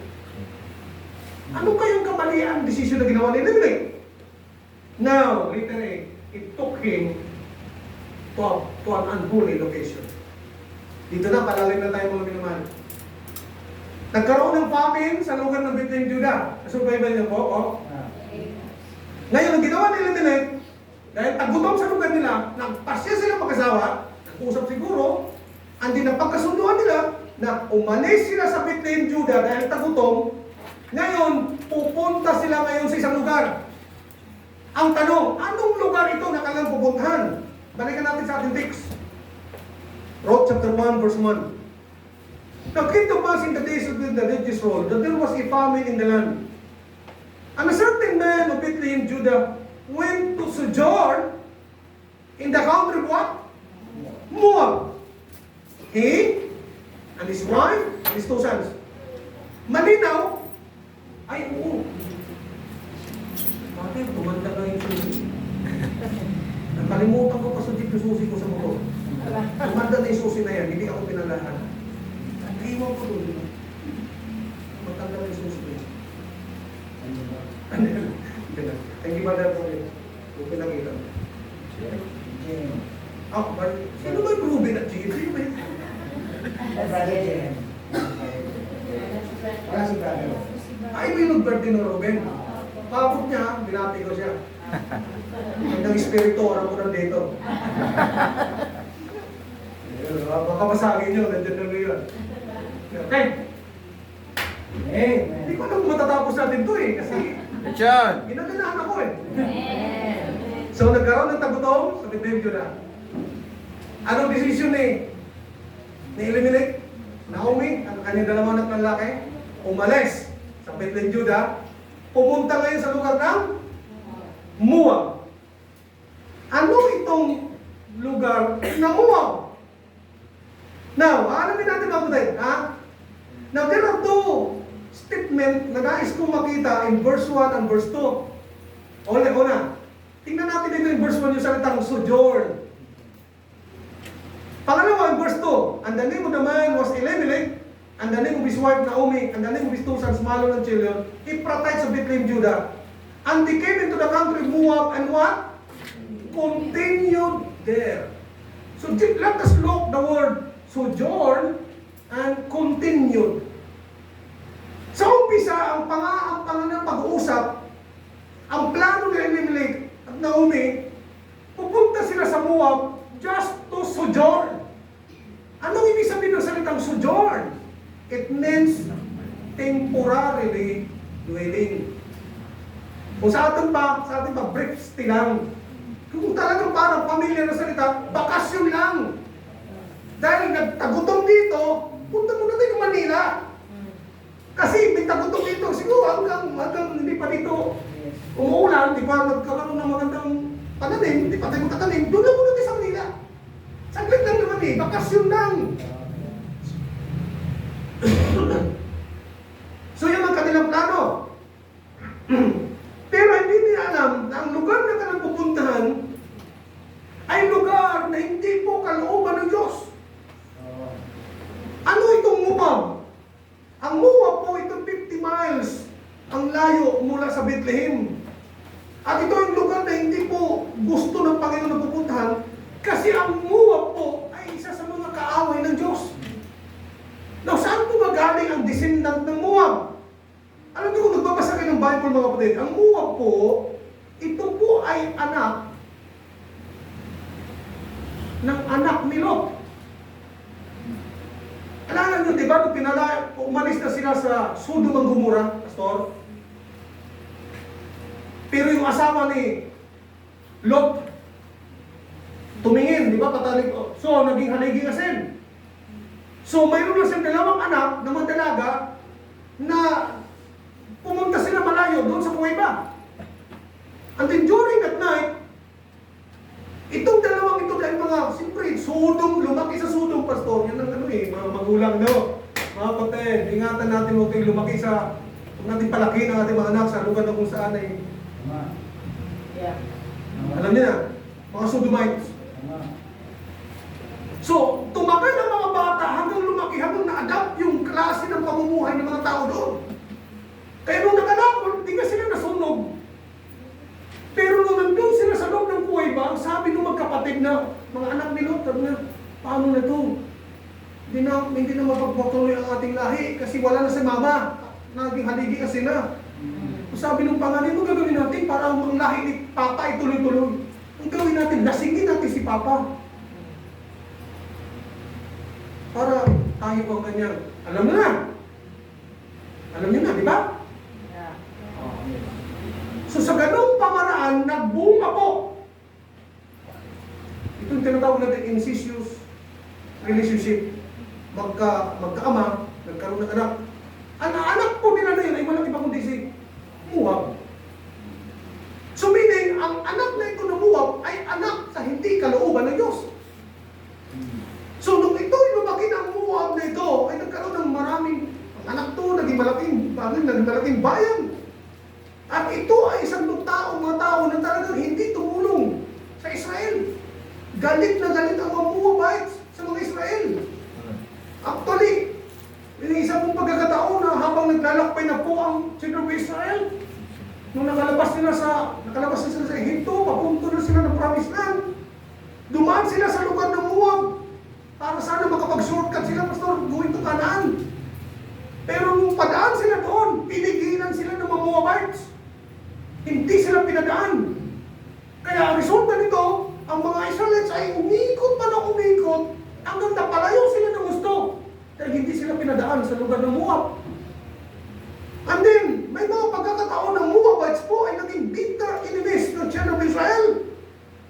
And then, sila rin ang sumalakay sa lugar ng Israel at pinagharian nila ang Israel for 18 years. Kaya, ang lugar ng Moab, isa sa kinasusuklaman ng Diyos. Kasi galit sila sa mga tao ng Diyos. Kaya resulta nito ang sabi ng Panginoon, dahil hindi nyo tinanato na maayos ang aking bayan, ang aking mga tao, hinatulan niya ang lahat ng Moabites. Hanggang sa 10th generation, hindi sila makakapasok sa templo ng Panginoon. At dito lang tingin ng Panginoon sa Moab. Buksan natin itong mga Bible para mas malinaw pa. Psalm 60 verse 8. Ang tingin ng Panginoon sa Moab ay waspat. Psalm 60 verse 8 please. Hindi na matatagal, tapusin ko na ito. In a few minutes. Psalm 60 verse 8. Moab is my waspat. Over Edom will I cast out my shoe. So, ang tingin ng Panginoon sa Moab, waspat. Pastor, anong ibig sabihin ng waspat? During sa panahon ho nila na kung saan ang mga kalsada hindi pa simentado, halos lahat ng mga tao naglalakad lang sa isang malikabok na lugar, malikabok na mga kalsada. Ang bawat bahay ho ay may naka-design na tinatawag na isang pat o palayok, hugasan, na kung saan nandun po yung may tubig, at kung mayroon silang alipin, sila yung, pag mayroon silang mga bisita, itong alipin nila ang puhugas ng mga paa ng mga bisita nila bago sila makapasok sa loob ng bahay. So ang waspat, alam natin, dahil hugasan ito, tambak doon ang dumi ng tao. Nakita niyo ba natin? So sa paglarawan ng Diyos, sa Moab, ang tingin ng Diyos sa Moab, waspat. Ibig sabihin, lugar na kung saan ay basura sa mata ng Panginoon. Ang nakakalungkot, mayroon po isang pamilya ng pangalang Elimelech at Naomi at sa pangalan ng Children na ngayon patungo sa lugar ng Moab. Iniwan nila ang Bethlehem, Judah, a place of blessing, ngayon pumunta sa lugar ng Moab, a place of waspat. So anong Moab sa spiritual na paglalarawan? Ito po'y larawan ng mundo. Maraming mga Kristiyano na hindi nagpapatuloy sa paglilingkod, umalis sa church, iniwan ng church, na yun nandun sa kamunduan. That's right. Iniwan ang place of blessing, andun ngayon sa mga bagay, gumagawa ng mga bagay, hindi na nakakalugod sa Panginoon. Nakakalungkot, maraming mga ilipinig na ganito ang ginagawa. Iniwan ang church, iniwan ang paglilingkod, iniwan ang pastor na nagpipre sa kanila, iniwan ang asawa ng pastor na kung nagmahal sa kanila, at lahat ng mga kapatiran na nagmamahal sa kanila, ngayon nandun na namumuhay sa isang lugar na hindi nakalooban ng Diyos. So, it is a place o a holy location. Napunta sila sa isang lugar na hindi kalooban ng Diyos. Alam niyo mga kapatid, ganun naman talaga eh. Pag iniwan mo ang kalooban ng Diyos sa buhay mo, iniwan mo ang church ng Panginoon, ang lugar na mapuntahan mo. Mundo. Right. Why? Kami sa Bible School, ang dami namin ng simula kami. Iba in 1989, nung pumasok ko sa Bible School, 50 kami na estudyante. First year students. 50 pastor, bilang na bilang. Hindi ko makalimutan, dami namin, siksikan kami sa kwarto. Hirap sa pagligo. Dahil napakarami estudyante. Pero padahan-dahan nung nagsimula ng Bible School, nung matapos ang first semester, marami nang nalagas. Marami nang huminto, marami nang nag-quit, marami nang nag-backslide.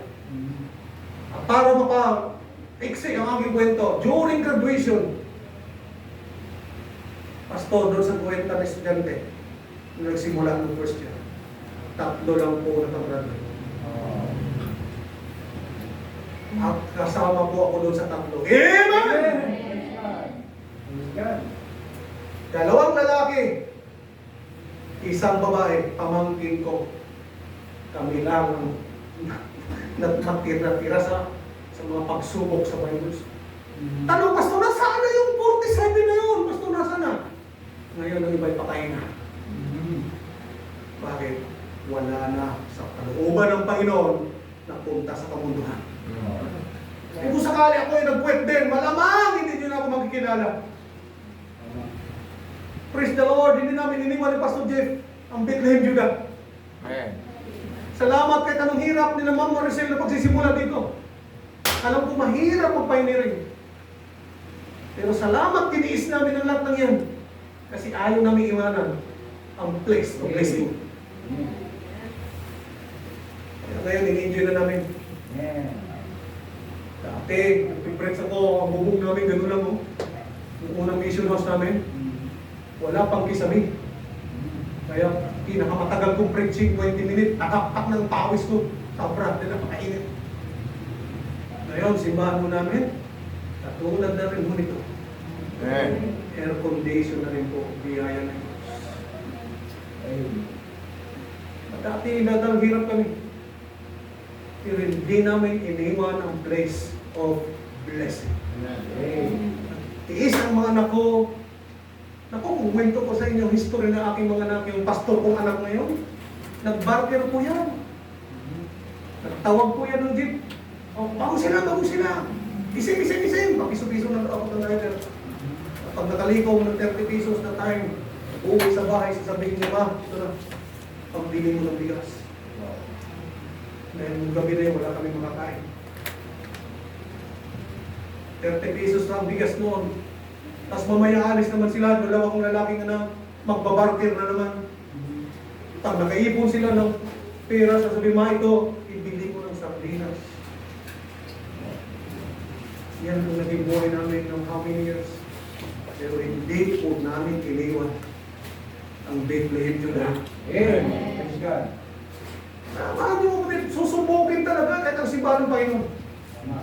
May mga pagsubok talaga niya na darating. Ang tanong na lang hanggang kilang ka titira dyan, hanggang kilang ka mag-i-stick.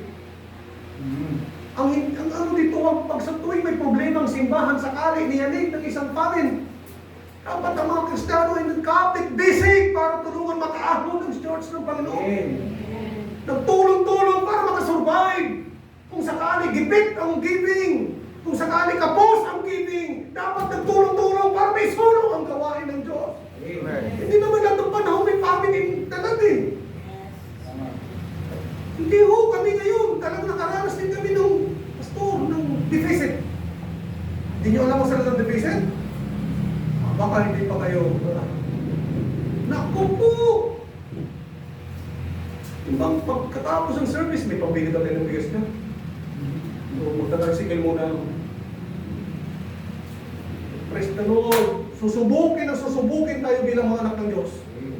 Pero dapat magpatuloy pa rin tayo kahit hindi Yes. susubukin. So itong pamilya na ito, di ba yan? Ito, ang holy location. Little B. It took him, Elimelech to an unholy link up.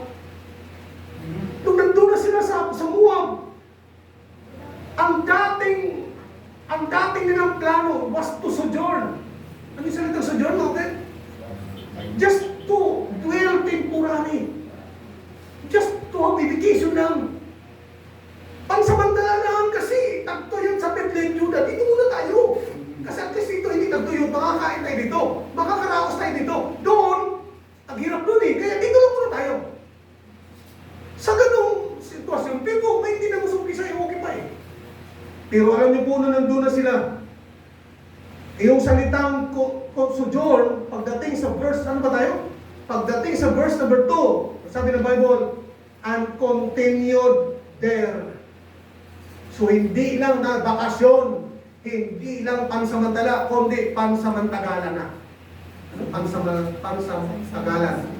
Hirapan kami mga Bisaya. Nagpatuloy. Hindi lang sandali, kundi tumagal.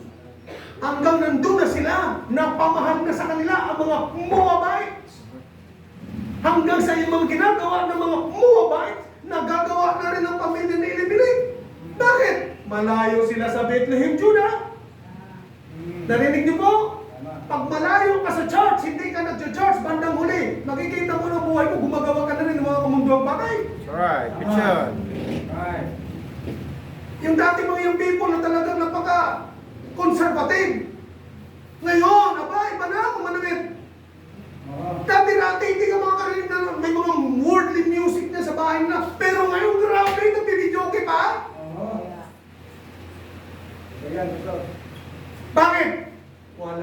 sa Bethlehem, Judah eh. You were thinking na, ginagawa ng mga kapitbahay namin, ginagawa ng mga tao paligid namin, okay na rin gawin namin. So wala nang tunay na patotoo. Baga sira ng patotoo. Alam niyo mga kapatid, gaano sila ka-close? Sila inilig sa mga Moabites. Tingnan niyo sa verse 4 kung hanggang saan sila nag-stay. And they took them wives to the woman Moab. The name of the one was Orpah, and the name of the other Ruth. And they dwelled there about. Umabot ng ilang taon? Umabot ng 10 taon ang kanilang paninirahan sa Moab. Yun ba'y matagal o madali lang? Mga kapatid, ang unang plano nila, saglit lang. Bakasyon lang. Pero dahil pagdating nila doon, napamahal na sila, maayos ang mga tao doon, aba, nakabili na sila ng bahay. Hanggang nag-settle down na sila doon. Hanggang na-enjoy na nila ang pagiging Moabites. Alam niyo po, hindi lang si Elimelech ang Naomi ang nag-enjoy sa kanilang buhay. Tanong, nag-enjoy kaya ang kanilang mga anak?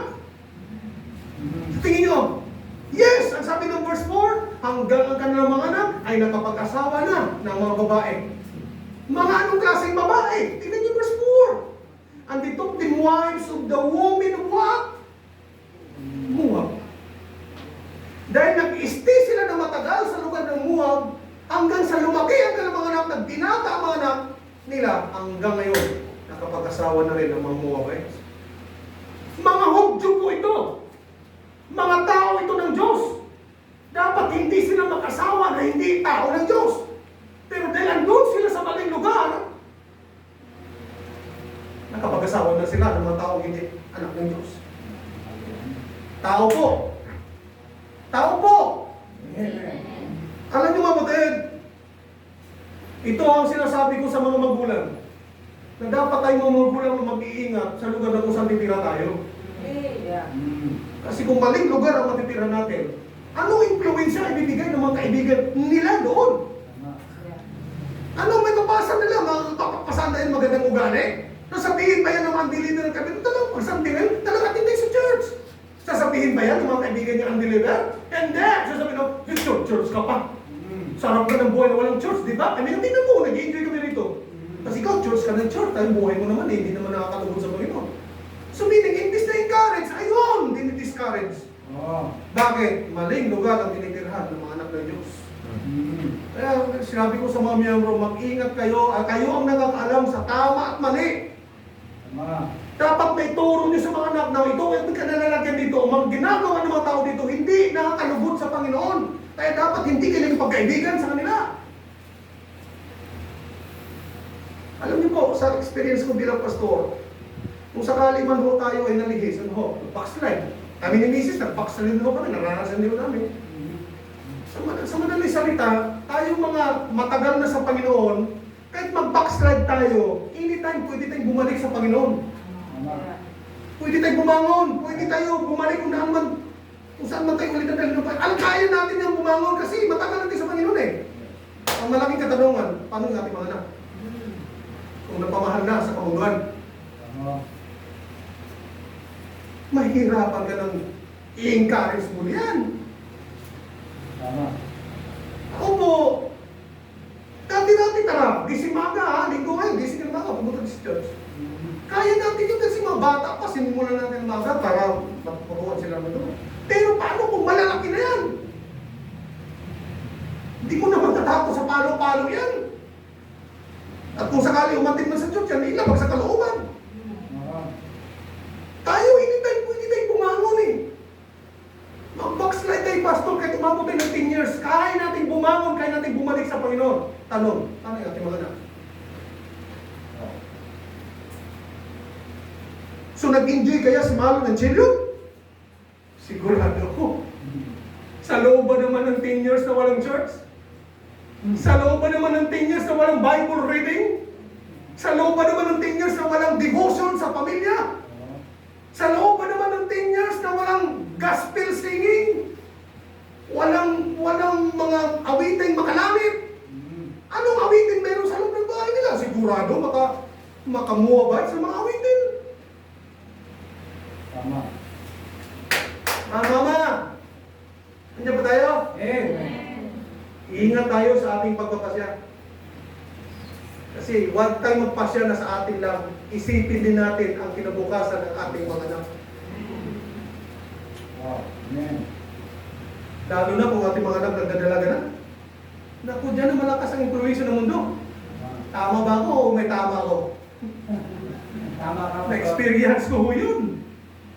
6 pong anak namin, 3 lalaki, 3 babae. Ang hirap pagpalaki ng mga anak, pag lalo 10 years old na po, pastor, dyan ka na eh. 10, 11, 12, yan yung mga talagang critical time sa buhay ng kabataan eh. Tama. Na kahit anak pa ng pastor, tao po, may mga anak din ng pastor na nalihis. Tama. Dahil sa maling impluensya. Kaya ingat tayo mga kabataan, sabi nga ng Bible, be not deceived, evil communication, corrupt good manners. Right. Pumili kayo ng kaibigan na sasamahan nyo kahit sa eskwelahan. Right. Hindi lahat ng kaklase ay may tuturing mong kaibigan. Tama. Pumili ka ng kaibigan na mag-influensya sa iyo mapalapit sa Panginoon, hindi para ilayo ka sa Panginoon. Tama. Maraming Moabites po ngayon. Pabalik ng Panginoon, malapit nang bumalik ang Panginoon, palakas na po ng palakas ang impluensya ng Diablo. At ang tanging ginagamit ng Diablo ngayon ang mundo ito. Dahil siya ang Diyos ng sanlibutan ito. Right. Kaya tayo magugulang, huwag tayo magpasya umalis sa local church.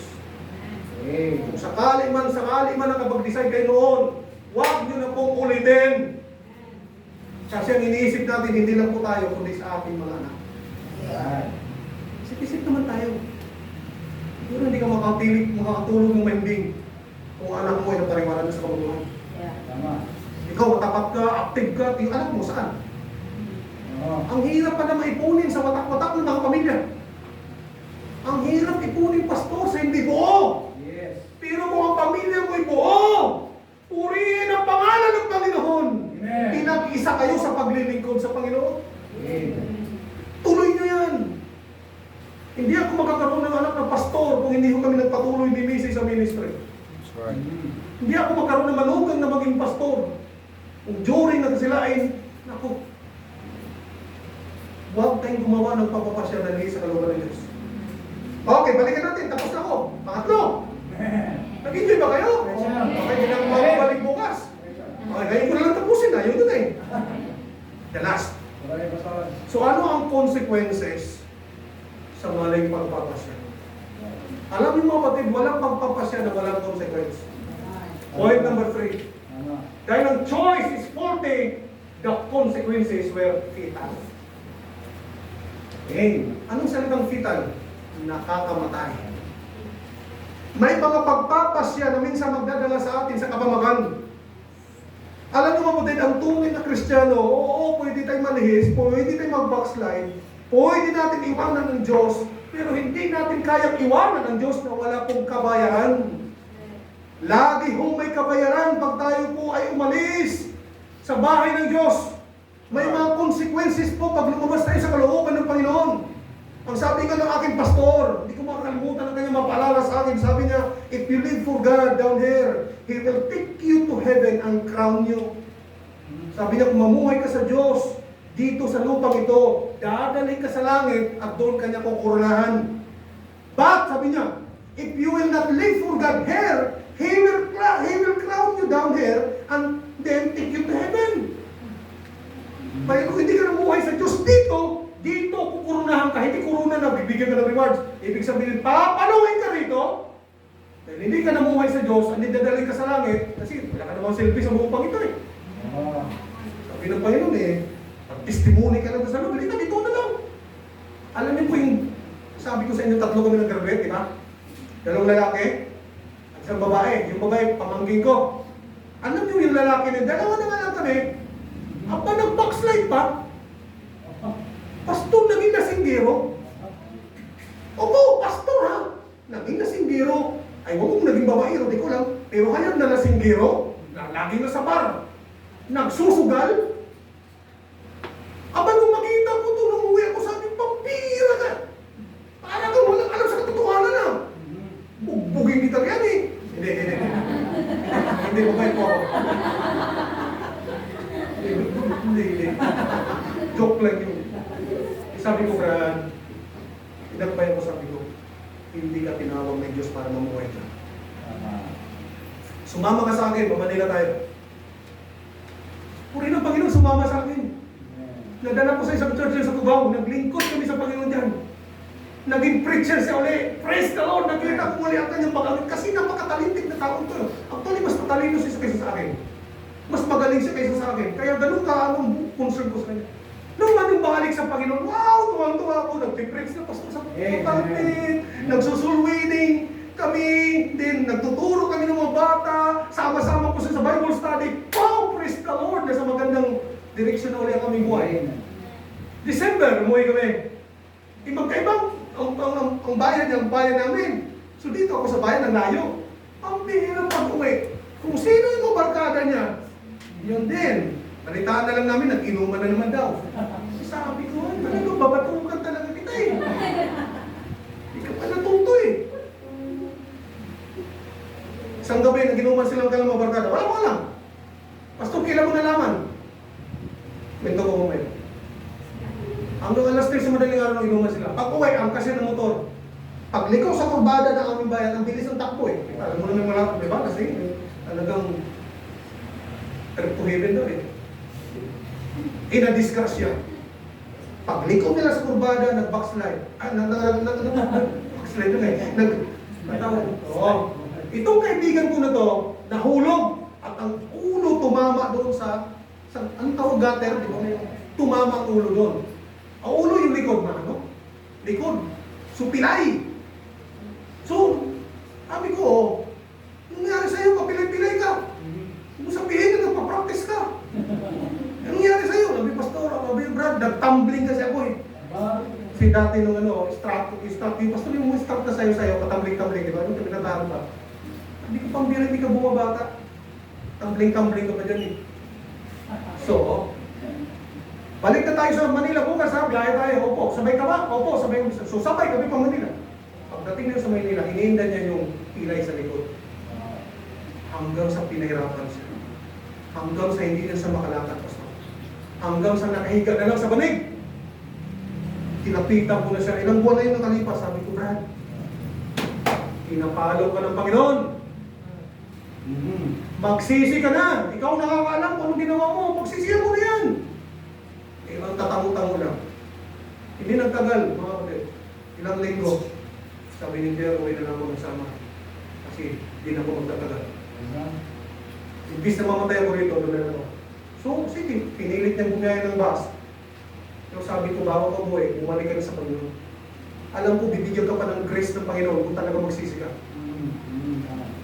Oh, andun siya, nauna, dito kami nag-experiences. Ilang linggo lang, namatay. Balitaan ko, umiyak ako, sabi ko, bihira, nag-isa lang itong... So, during funeral, ako nag-conduct ng funeral. Nung inilibing na siya, kainan sa probinsya, practice na gano'n eh, di ba? Alam mo ko eh. So, kinausap ko yung asawa. Yung best friend din ng misis. Sabi ko, ano bang nangyari sa uling gabi na yung nagbakasyon kayo rito? Ay, sabi niya, Pastor Jerry, ano yun? Naglasing sila ng mga kaibigan niya. Nung paliko sila sa kurbada, nag-crash yung motor na, iyang asawa ko si Alex, tumama ang likod niya sa gutter. Kaya doon ko nakuha niya yung pilay. Oh, malinaw. Palo talaga. Tama? Sasabihin ko sa inyo mga kapatid, wala akong lumalayo sa Panginoon na hindi makakatikim ng palo. Right.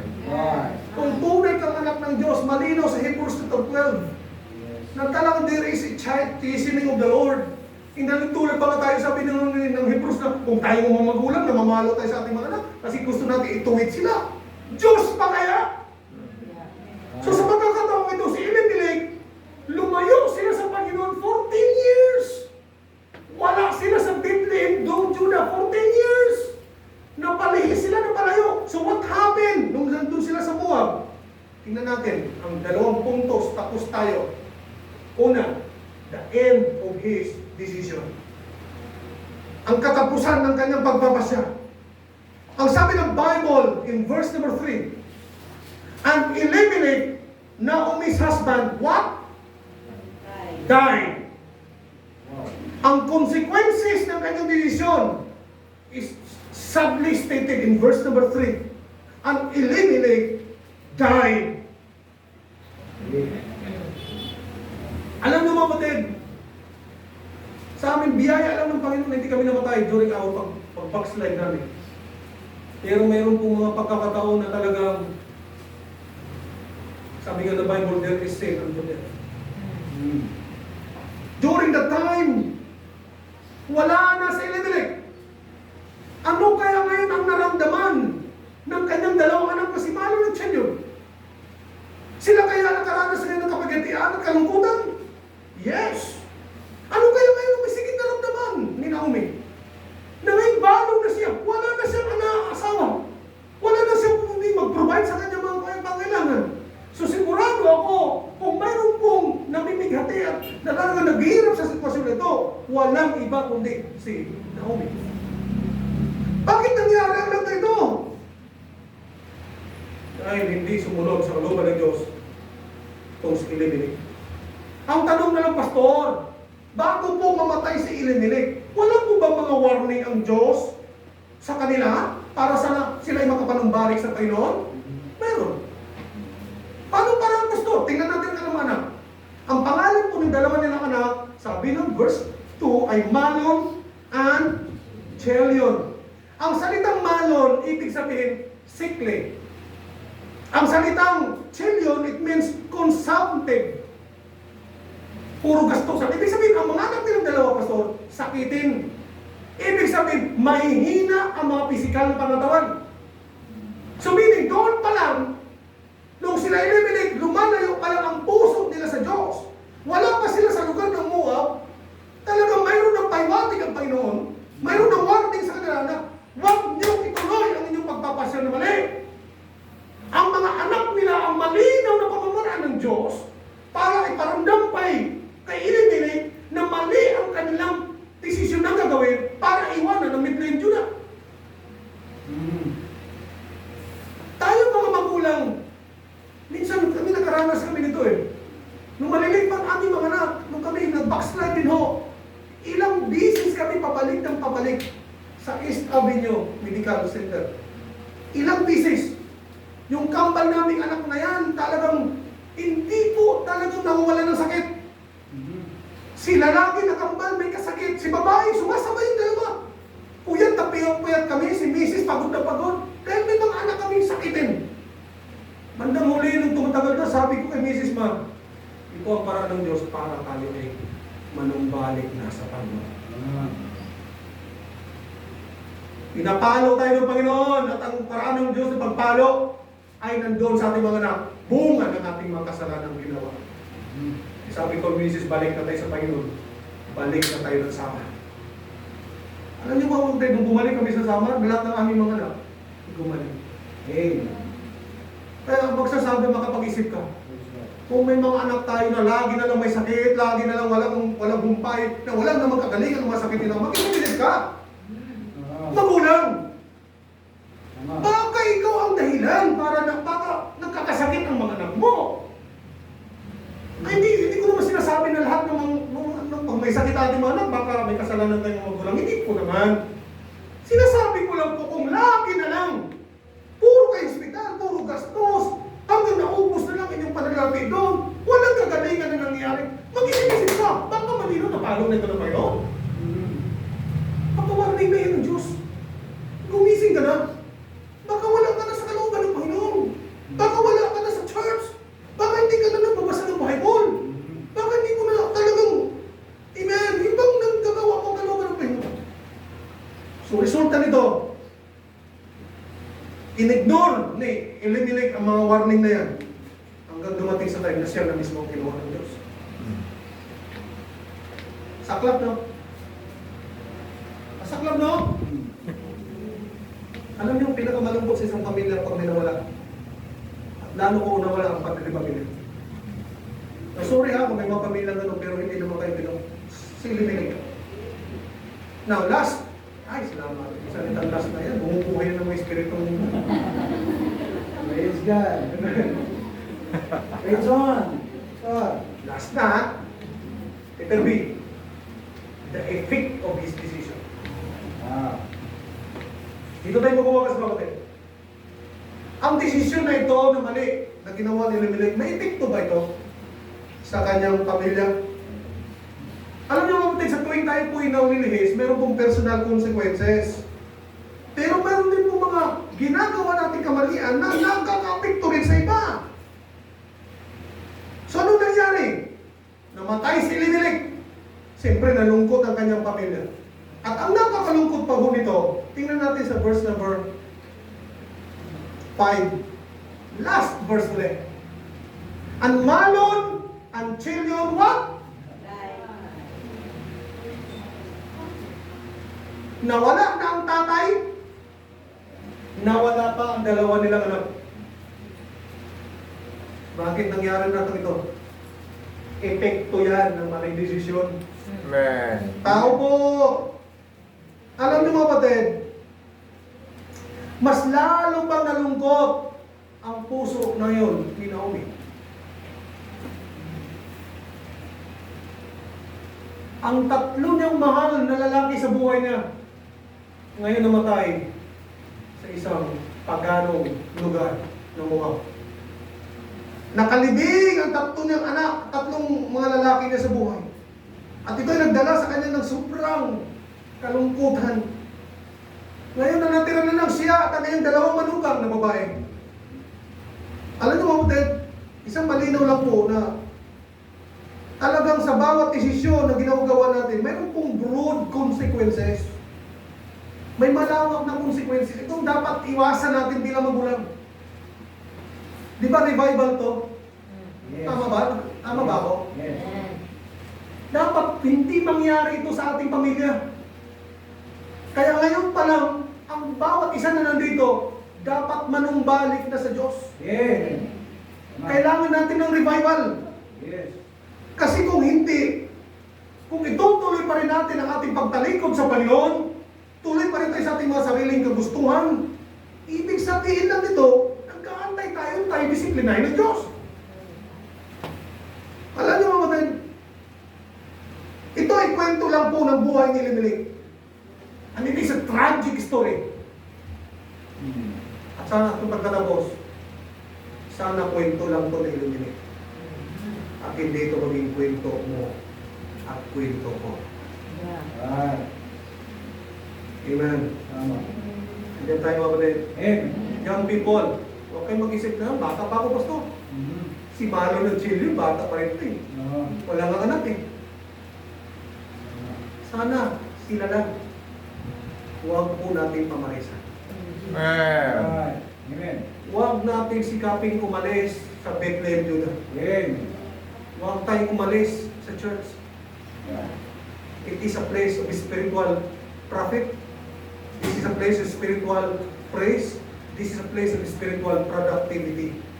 Pag iniwan na natin ang Bethlehem, Judah, mga kapatid, nakakalungkot ang mangyari. Kaya huwag tayong papayag.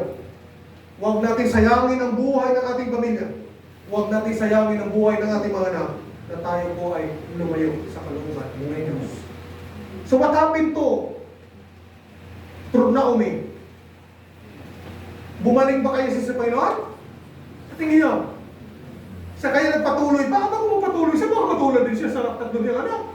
At praise the Lord, ang sabi ng verse 6, si Naomi ay bumalik.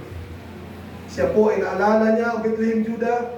Narinig niya na ang Diyos nagpadala na ng ulan. Narinig niya na pinagpala ulit ng Diyos ang Bethlehem, Judah. Then, napunta siya ngayon sa place of repentance.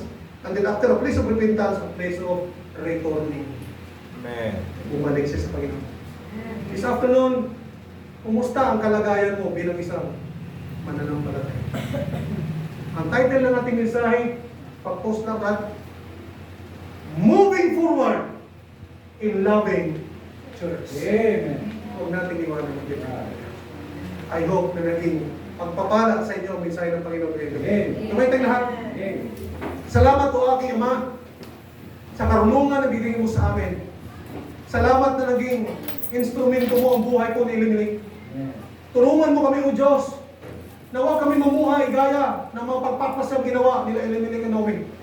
Kami bilang mga magulang, tulungan mo kami maging maingat Sa tuwing kami gagawa ng mga pagpapasya, lalo na mga pagpapasya dito, O Diyos, ay lalayo sa iyong church. Kung lalayo kami sa iyong kalooban, dapat pag-isipan namin ito maraming bisis, Lord. Sapagkat ang desisyon na ito, kung hindi ito magiging kalooban ninyo, magbubunga ito ng iba't ibang uri ng consequences. At hindi lang po kami ang dadanas ito. Ang pinakamalungkot na consequence, kung daanan na rin po ito ng aming mga anak, ng aming mahal sa buhay. Kaya ngayong gabi, kami mga magulang, tulungan mo kami ng Diyos, na ngayong maninglohod kami sa inyong harapan. Ilapit namin ang aming mga sarili sa iyo, na kung kami man po'y gagawa ng pagpapasya, Lord, unahin muna namin ang iyong mukha at ipaalam namin sa iyo kung ito ba ay kalooban ng Diyos. Sana po hindi maging kwentong ni Naomi Elimelech ang magiging kwento ng aming buhay bilang isang mananampalataya. Tulungan mo kaming ibangon o Diyos. Tulungan mo kami i-revive ang aming mga puso na maglingkod kami sa iyo ng ningas na may pagmamahal hanggang sa iyong muling pagbabalik. Ibaon mo ang mensahe ito sa aming puso. Lord, kausapin mo kami. Kung sakali magkaroon ng isang maiksing invitation, Lord, katakpuin mo kami. Kumilos ka sa aming mga puso. Ipaalala sa aming Diyos na maging buhay ang aming mga salita na aming napakinggan sa gabi nito. Sa pangalan ng Panginoon Jesus, dalangin ko namin. Tawagin ko pa sa Jeff.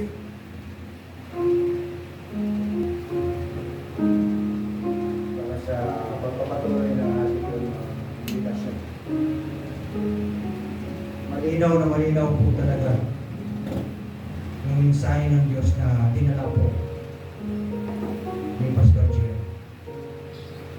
Salamat po sa mensahe na ating pong narinig ngayong gabi.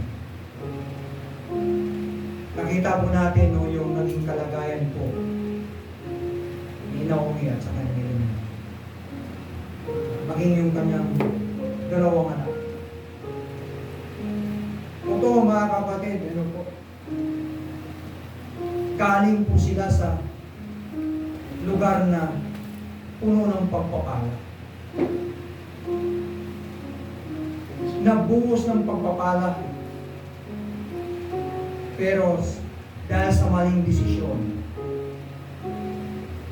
napunta po sila sa lugar na kung saan na ayaw ng Diyos. Kapatid, kung nangusap ang Diyos sa puso mo ngayong gabi, huwag mong talikuran ng Panginoon. Magmanatili ka sa lugar na kung saan ka inilagay ng Panginoon. Huwag nating gayahin, no? Yung buhay ni Elimelech. Nasa akala niya walang parusa ang Diyos. Pero kinuha ng Diyos ang kanilang buhay dahil sa kanilang katigasan. Na hindi nila sinunod yung gusto ng Panginoon, kundi sinunod nila yung sarili nilang kagustuhan.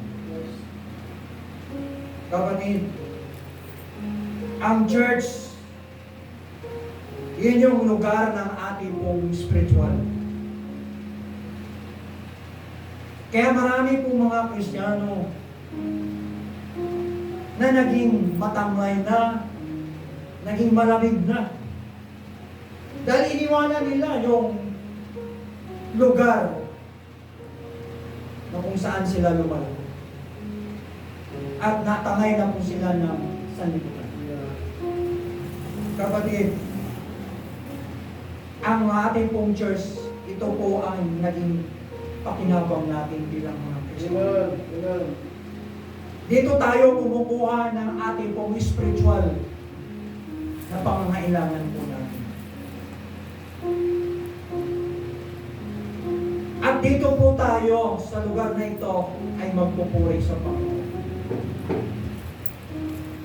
At dito po tayo magbubunga. Yes. Amen. At dito po tayo gagamitin ng Panginoon Amen. para tayo ay mag-akay ng kaluluwa at magbunga, mga kapatid sa Panginoon. Kapatid, kung nangusap ng Diyos sa puso mo, huwag mong iwanan ang lugar na kung saan puro ng pagpapala. Mayroon po ba dito sa akin? Mayroon po ba? Mayroon po ba? Maraming salamat kapatid. Maraming salamat sa kanan, sa kaliwa. Thank you so much, kapatid. Salamat sa pagtaas ng iyong kanang kamay. Hindi lang the condition that were faced, but also the choice that was spoken. Young people, I want to encourage. Narinig mo ang mensahe ng Panginoon. Yes, lahat tayo may pagpipilian. Tama ba ang pinili mo? Tama ba yung lugar na pupuntahan mo? Katulad po ni Elimelech, ang pinuntahan nila yung Moab, na kung saan na pinakaayaw ng Panginoon dahil sa maling mga desisyon. Yung location na kanilang pinuntahan ay puno ng hindi magandang tanawin sa paningin ng Diyos. Naakala nila, sabi nila, manatili lang sila doon ng sandali lamang. At tumagal hanggang sa anadap na nila yung pag-uugali ng mga tao. Ikaw, kapatid, kung ang pinili mo yung lugar na pinakaayaw ng Diyos, tandaan mo ito, mga kapatid, mayroong consequences. Mayroong consequences na mangyayari sa buhay mo.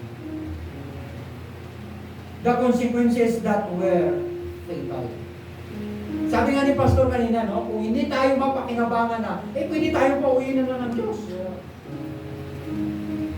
Kung hindi tayo magpagamit sa Panginoon, mga kapatid, yung end of His decision, at yung epekto ng kanyang pagdesisyon. Ikaw, kapatid, bilang isang Kristiyano, kung nangusap ang Diyos sa puso mo, huwag mong hintayin yung consequences na yan. Mag-isip po tayo, kapatid. Sabi nga ni Pastor, kung ba, itong anak ni Naomi, bakit nagkakasakit ito? Because dahil doon sa mga desisyon nila na hindi tama. Nagkaroon ng bunga ng kanila kung hindi magandang ginawa sa Panginoon. Kapatid, sa gabing ito, kung nangusap ang Diyos sa puso, bakit hindi ka lumapit dito sa akin? Iluhod mo dito sa altar ng Panginoon. Mangako ka sa Panginoon, Lord, nandito po ako. Ibigay ko yung aking sarili ngayong gabi sa iyo. Yung buhay na mayroon po ako. Gusto po, Panginoon, magpagamit. Mayroon po ba? Come, kapatid. Huwag tayo lumaya. Tumapit tayo. Doon tayo dito, kapatid. Isabihin natin sa Panginoon, Lord, kailangan kong ma-revive. Lord, kailangan ko po yung lugar na kung saan maaari ako'y nanghihina na. Lord, huwag mong hayaan yung mga desisyon ko ay sa sarili ko lang. Dapat yung desisyon mo, Panginoon. Come, kapatid, young people, huwag kayong maya. Lapit tayo dito sa harapan ng Diyos. Iluhod natin sa Panginoon. Kung hindi ka lalapit dito, ibig sabihin, matigas ang puso mo. Ibig sabihin, kapatid, hindi mo na-absorb ang mensahe ng Panginoon ngayong gabi. Lapit mo dito sa harapan. Huwag kang mahiya, huwag kang matakot, kapatid. Lapit po tayo. Dulog natin sa Panginoon, Lord, nandito po ako ngayon. Narinig natin yung mensahe ng Diyos, kapatid. Huwag natin gayahin yung ginawa ni Elimelech. Come! Lapit po tayo. Naghihintay ang Diyos ngayong gabi, mga kapatid. Nag-aabang siya sa atin. Nais lang natin buksan yung mga puso natin. Thank you sa mensahe na binigay ng Diyos. Kahit ako nakaupo, kapatid, ako'y talagang na-bless. Kaya po, mga kapatid, moving forward in loving church. Mahalin natin yung church na binigay ng Diyos sa atin. Magpatuloy tayo dito, manatili tayong magbubunga sa iglesyang ito. Tulungan natin, palawakin natin, magkaroon pa tayo ng mga vision sa buhay. Thank the Lord. Salamat. Kay Pastor, narinig natin yung kanyang mga experience sa buhay na nakaranas din sila ng mga matitinding mga pagsubok. Hindi lang sila, maging tayo man mga kapatid. Ang mahalaga po doon, hindi tayo alis sa kalooban. Magpatuloy po tayo. Sana maging sentro palagi tayo sa kalooban.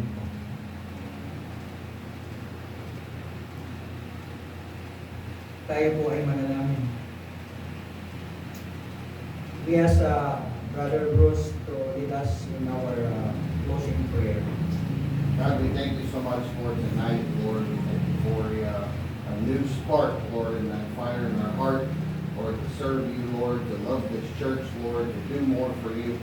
Lord, we thank you for the service tonight, Lord, and all that it means to us, Lord. We ask that you would just continue in our lives all day tomorrow, Lord, that you would we would have that fire continue, Lord, and as you're larger, Lord, bring us back here safely tomorrow night. And we love looking forward to serving you, Lord, and doing more for you, Lord. Thank you for all that you've done.